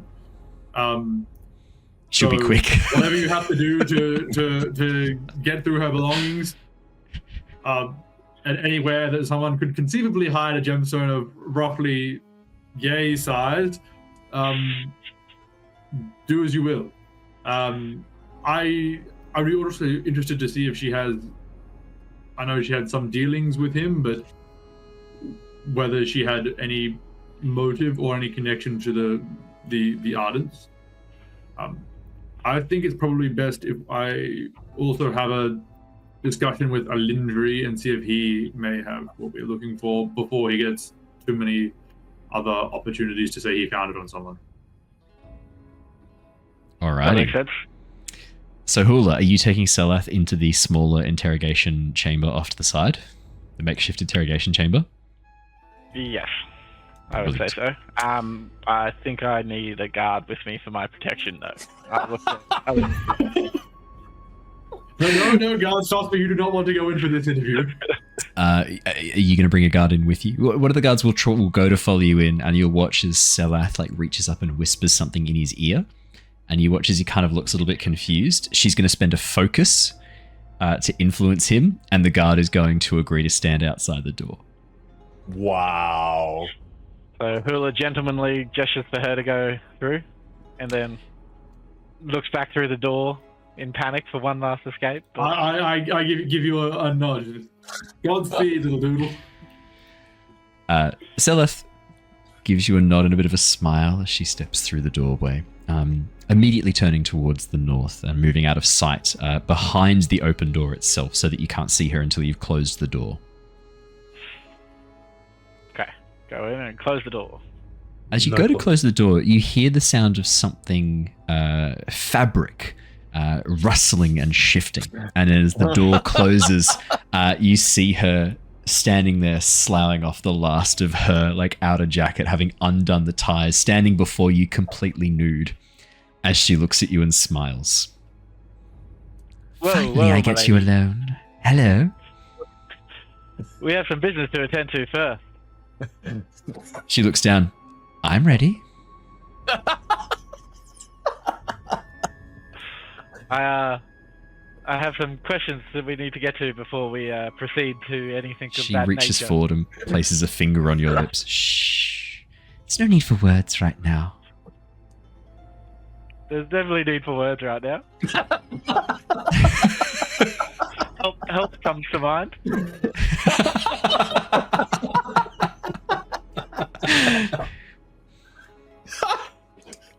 You watch as she smiles, looks you up and down and goes, well, you could slip into something more comfortable. I'm very comfortable in this. It's always so cold down here. You don't look very comfortable. It's not the clothing that's making me uncomfortable. Would you prefer that I get dressed? For the time being, trying to act like he's not off the table in case he needs to try and woo her a little bit. But for the time being, please, that could help the moment. I have questions that I would rather not be distracted for. When she leans down, slowly picks up a cloak and wraps it around her. It does not leave much to the imagination. Better than nothing. You know, I don't know. She takes a seat. The rest of her clothes still in a big pile. All of her belongings, the bag full of items just sitting on the ground next to her.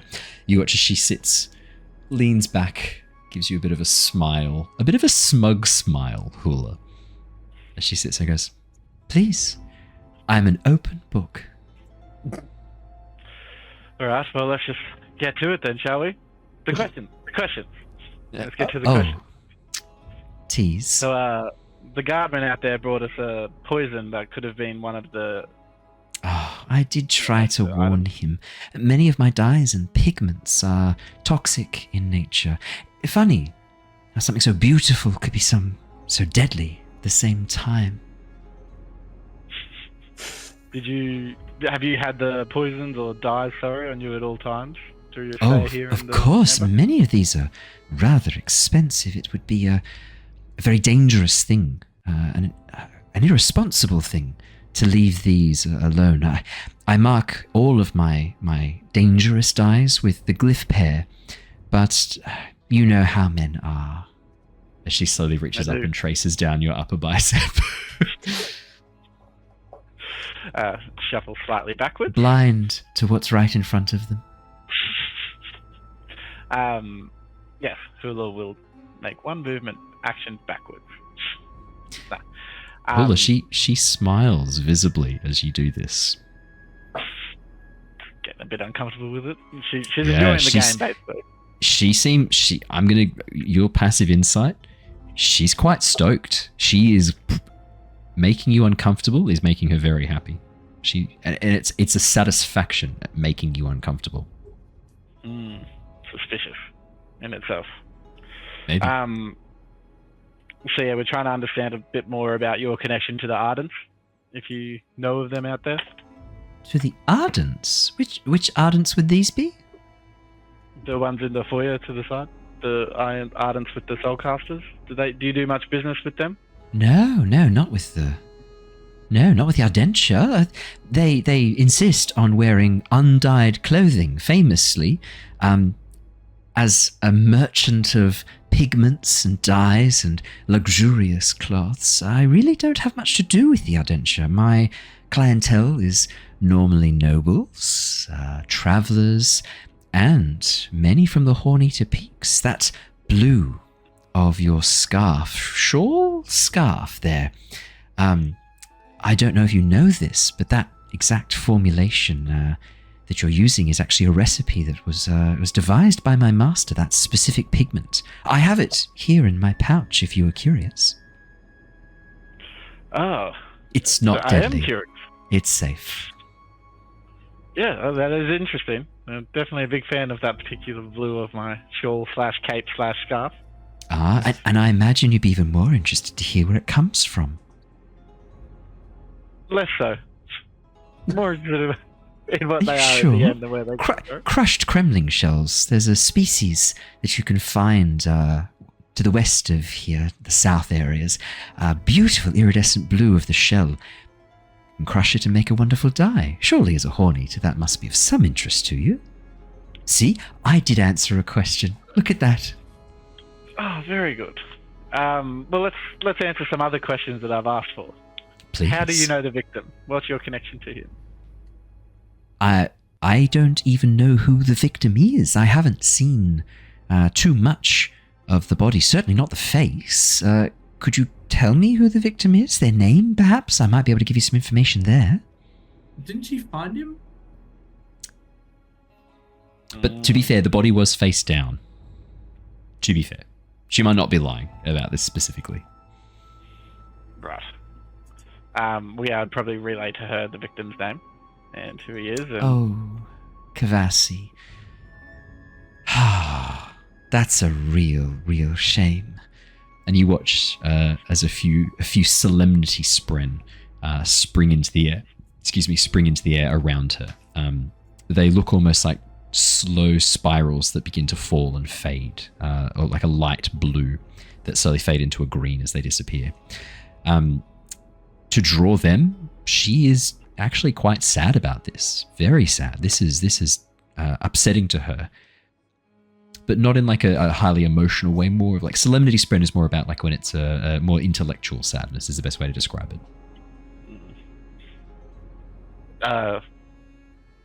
You appear quite saddened by this. Were you close with him? Oh, close isn't the word. Kavasi and I were business partners in a way. I worked with him for a number of contracts. Nothing too serious, but he was always very trustworthy. And you watch as she smiles a little bit. Not a happy smile, a very sad smile. She goes, I needed to get in contact with untrustworthy people sometimes, and he was always a trustworthy face for the untrustworthy elements of the markets, is the best way to describe it. Does that make sense? It does, but my understanding is that he was in a different line of work that didn't require dyes. What other business or connections could you be needing? Procurement, for me. There are a number of fabrics which can be quite hard to come by. Sometimes I have special requests from the noble houses. I don't want to use... I don't want to speak ill of the dead or use terminology that puts him in a bad place, but if I needed access to items that were hard to get or prohibitively expensive or elsewhere in other people's possession, he was often able to smuggle things into the outer market and get me access to things. Right, yeah, so if you needed something under the table that you couldn't procure elsewhere, he found a way to make it happen. Yes, I really don't want to speak ill of Kavasi, but I know that at least one of his suppliers was picking clothing off the dead.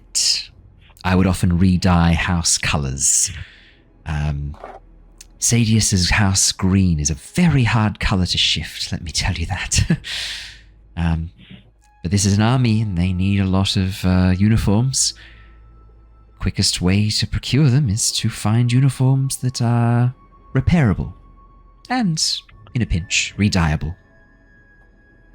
Right, well, I suppose that checks out. Tell me what you know of gemstones and fabrials. Gemstones and fabrials? Really not a lot, I'm sorry to say. My sister is an artifabrian. I'll be honest, I never really understood any of the terminology. She's in Kolinar at the moment, studying there, I believe.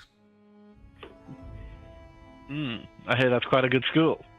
She must be enjoying her work there. No, I don't think it's a school or an academy in Kolinar. I believe she's looking through some Aelthi records.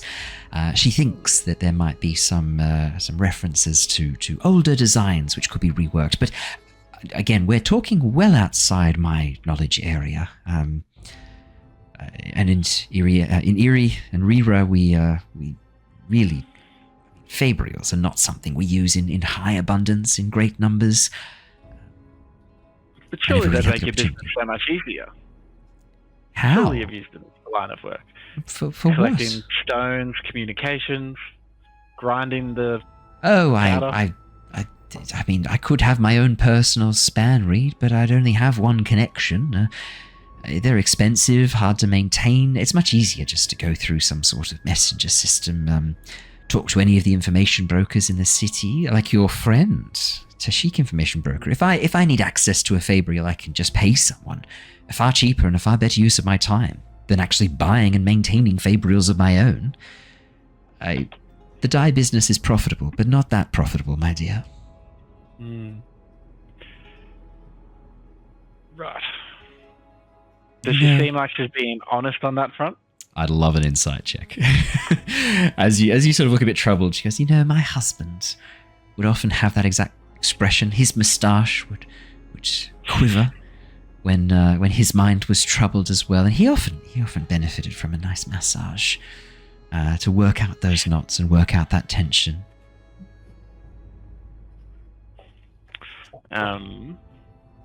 Where do I find this? Inside will be on the right-hand side of the screen, underneath your spiritual. Yep, you found it. Oh, and I'd love to know how you were going to DM this if Rory just lent full in on. Yeah. I knew Rory was not going to. You'll notice very specifically, YouTube, I'll tell you that. She picked someone to specifically I know Rory well enough to know that this would make him and the character very uncomfortable, and so I did a little test run with her flirting early on to know exactly what I was doing with this one. But I did take look. It's a roll of the dice. Rory could have called my bluff, and then I would have had to have revealed something about her character that I now don't have to, which is great. Inside of 18. Never mind. Rory, Hula, inside of 18. All of her behavior has been specifically to unsettle you and to have you on the back foot. She's not interested in you, not really. This is a way of having you be distracted, to have you flustered, and it has worked pretty consistently. Like, you definitely have been a bit on the back foot. You've revealed some information. Immediately jumping into the information about the Ardents, I mean, that if she had been involved, that may not have been wise. Saying that, what she has told you is the truth. She actually hasn't left much out. She was lying when she asked you to confirm a little bit. Like, she didn't know it was Kavasi. She had suspicions that it might be. She saw the body. She knows what Kavasi was wearing, but she wanted you to confirm that it was Kavasi and that he was dead. So not like a lie, but a little bit of a manipulation of you for that. With an 18, you'd pick up on that. The information about the dyes, the information about the pigments being poisonous, yeah, that's all true. She genuinely marks them off because it is a safety thing. She's concerned about that. That the flirting with you about the dye and the clothing, for a moment she kind of dropped that act. That is true. The blue of your cloak, her master did create that specific pigment, sold it to the Hornator Peaks. That was a moment of her actually forgetting a little bit that she was supposed to unsettle you, and kind of getting really passionate about that. So far, she seems to be pretty honest.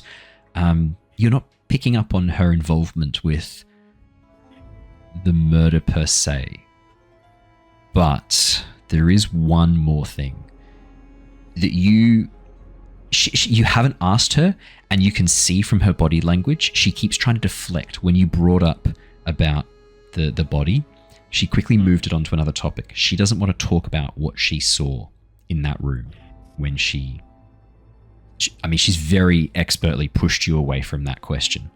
Like, what did you see? What did you discover? You're not sure why, but she's trying to push you away from any more questions about the body. Maybe she's uncomfortable about it. Found it, right? That's what you were told. The first Yeah. one? Yeah. All right. Well, I was told you were the first one to find the body. Is that correct? You watch as she grimaces a little bit. Yes, I believe it is correct. I unfortunately went to open the door to look. I was going to access some of my personal belongings, and he was just lying there. It was awful, blood everywhere. I called out, screamed out for the guards to come, and it's really all I saw. I just saw him slumped there in the blood. Yes.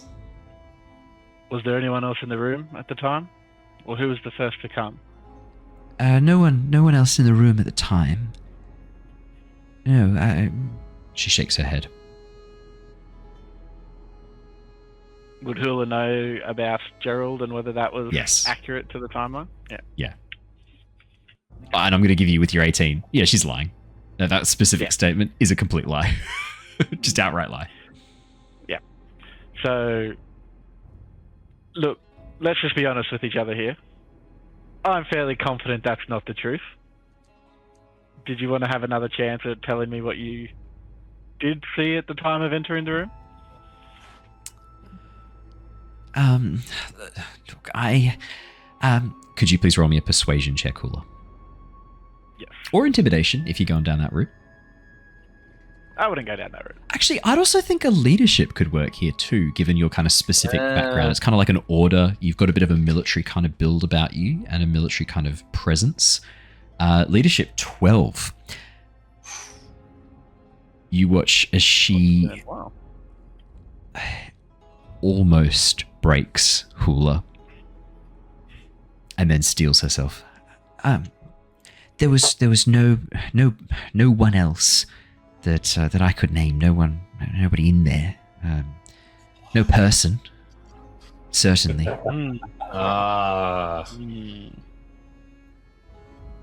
Sorry. Right. Fuck it. For podcast listeners, Haz is not impressed with my very tricky language choices there. He's not a fan. Right.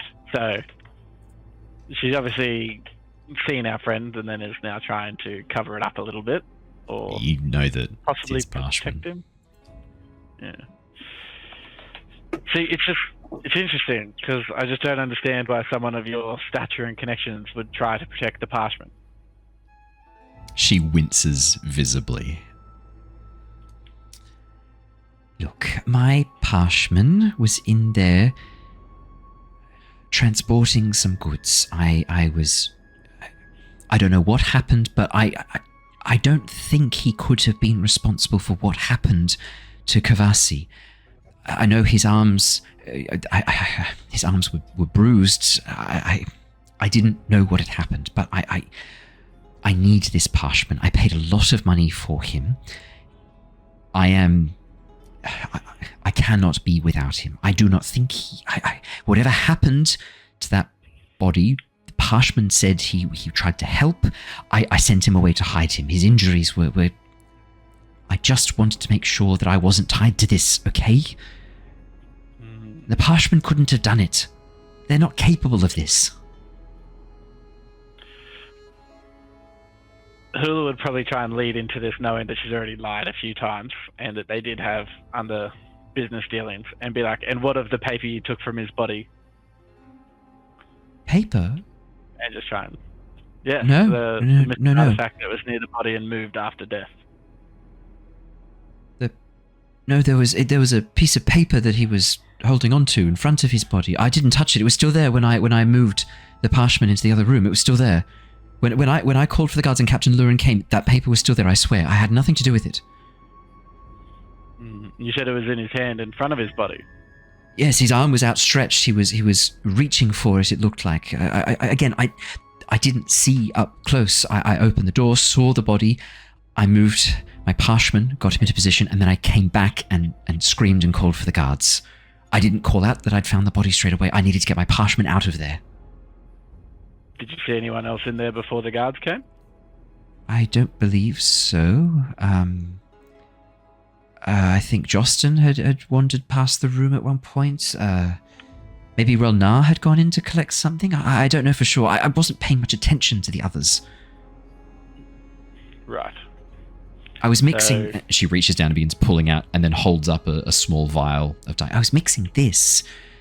I'm working on a new colour of green. I told you about Sadius's uniforms. I'm trying to find a way to neutralise some of the colours, and this is what I was working on.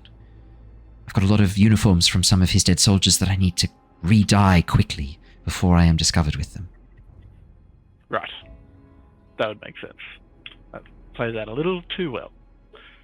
All right. Well, perhaps if I could just have a search of your belongings to find some missing items, then we can send you on your way.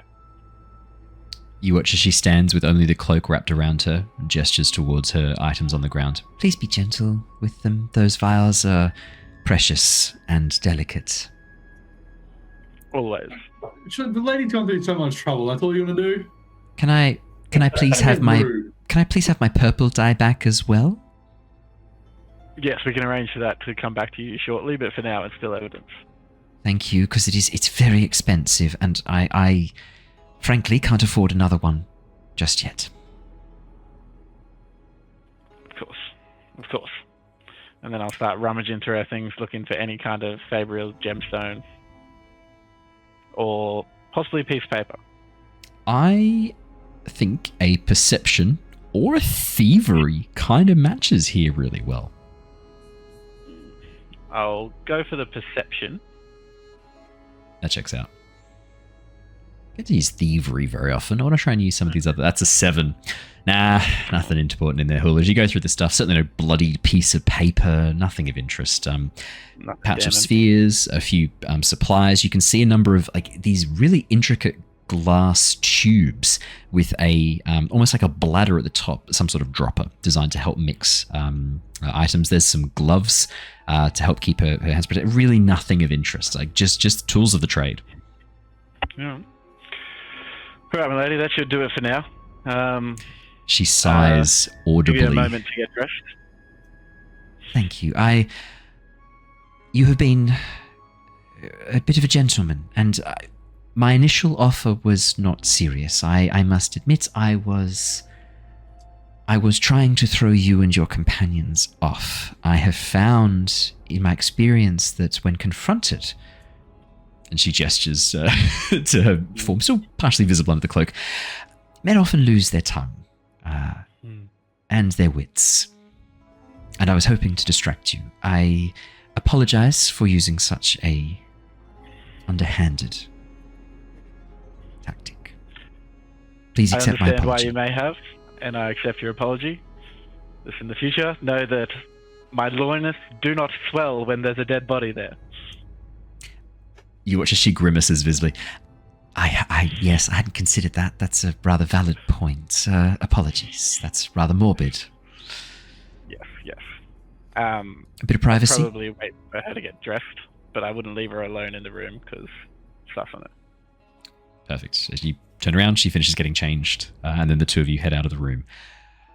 I think that might be a good place to wrap up, only because anything else we dive into, we're going to need a big block of time with. Ztar interviewing and trying to go through the supplies of Alindri, and then obviously Rav-eth, Neivien, and Alaran. That is a much bigger conversation as well. I think this is a good place to wrap up. So we will stop there for tonight.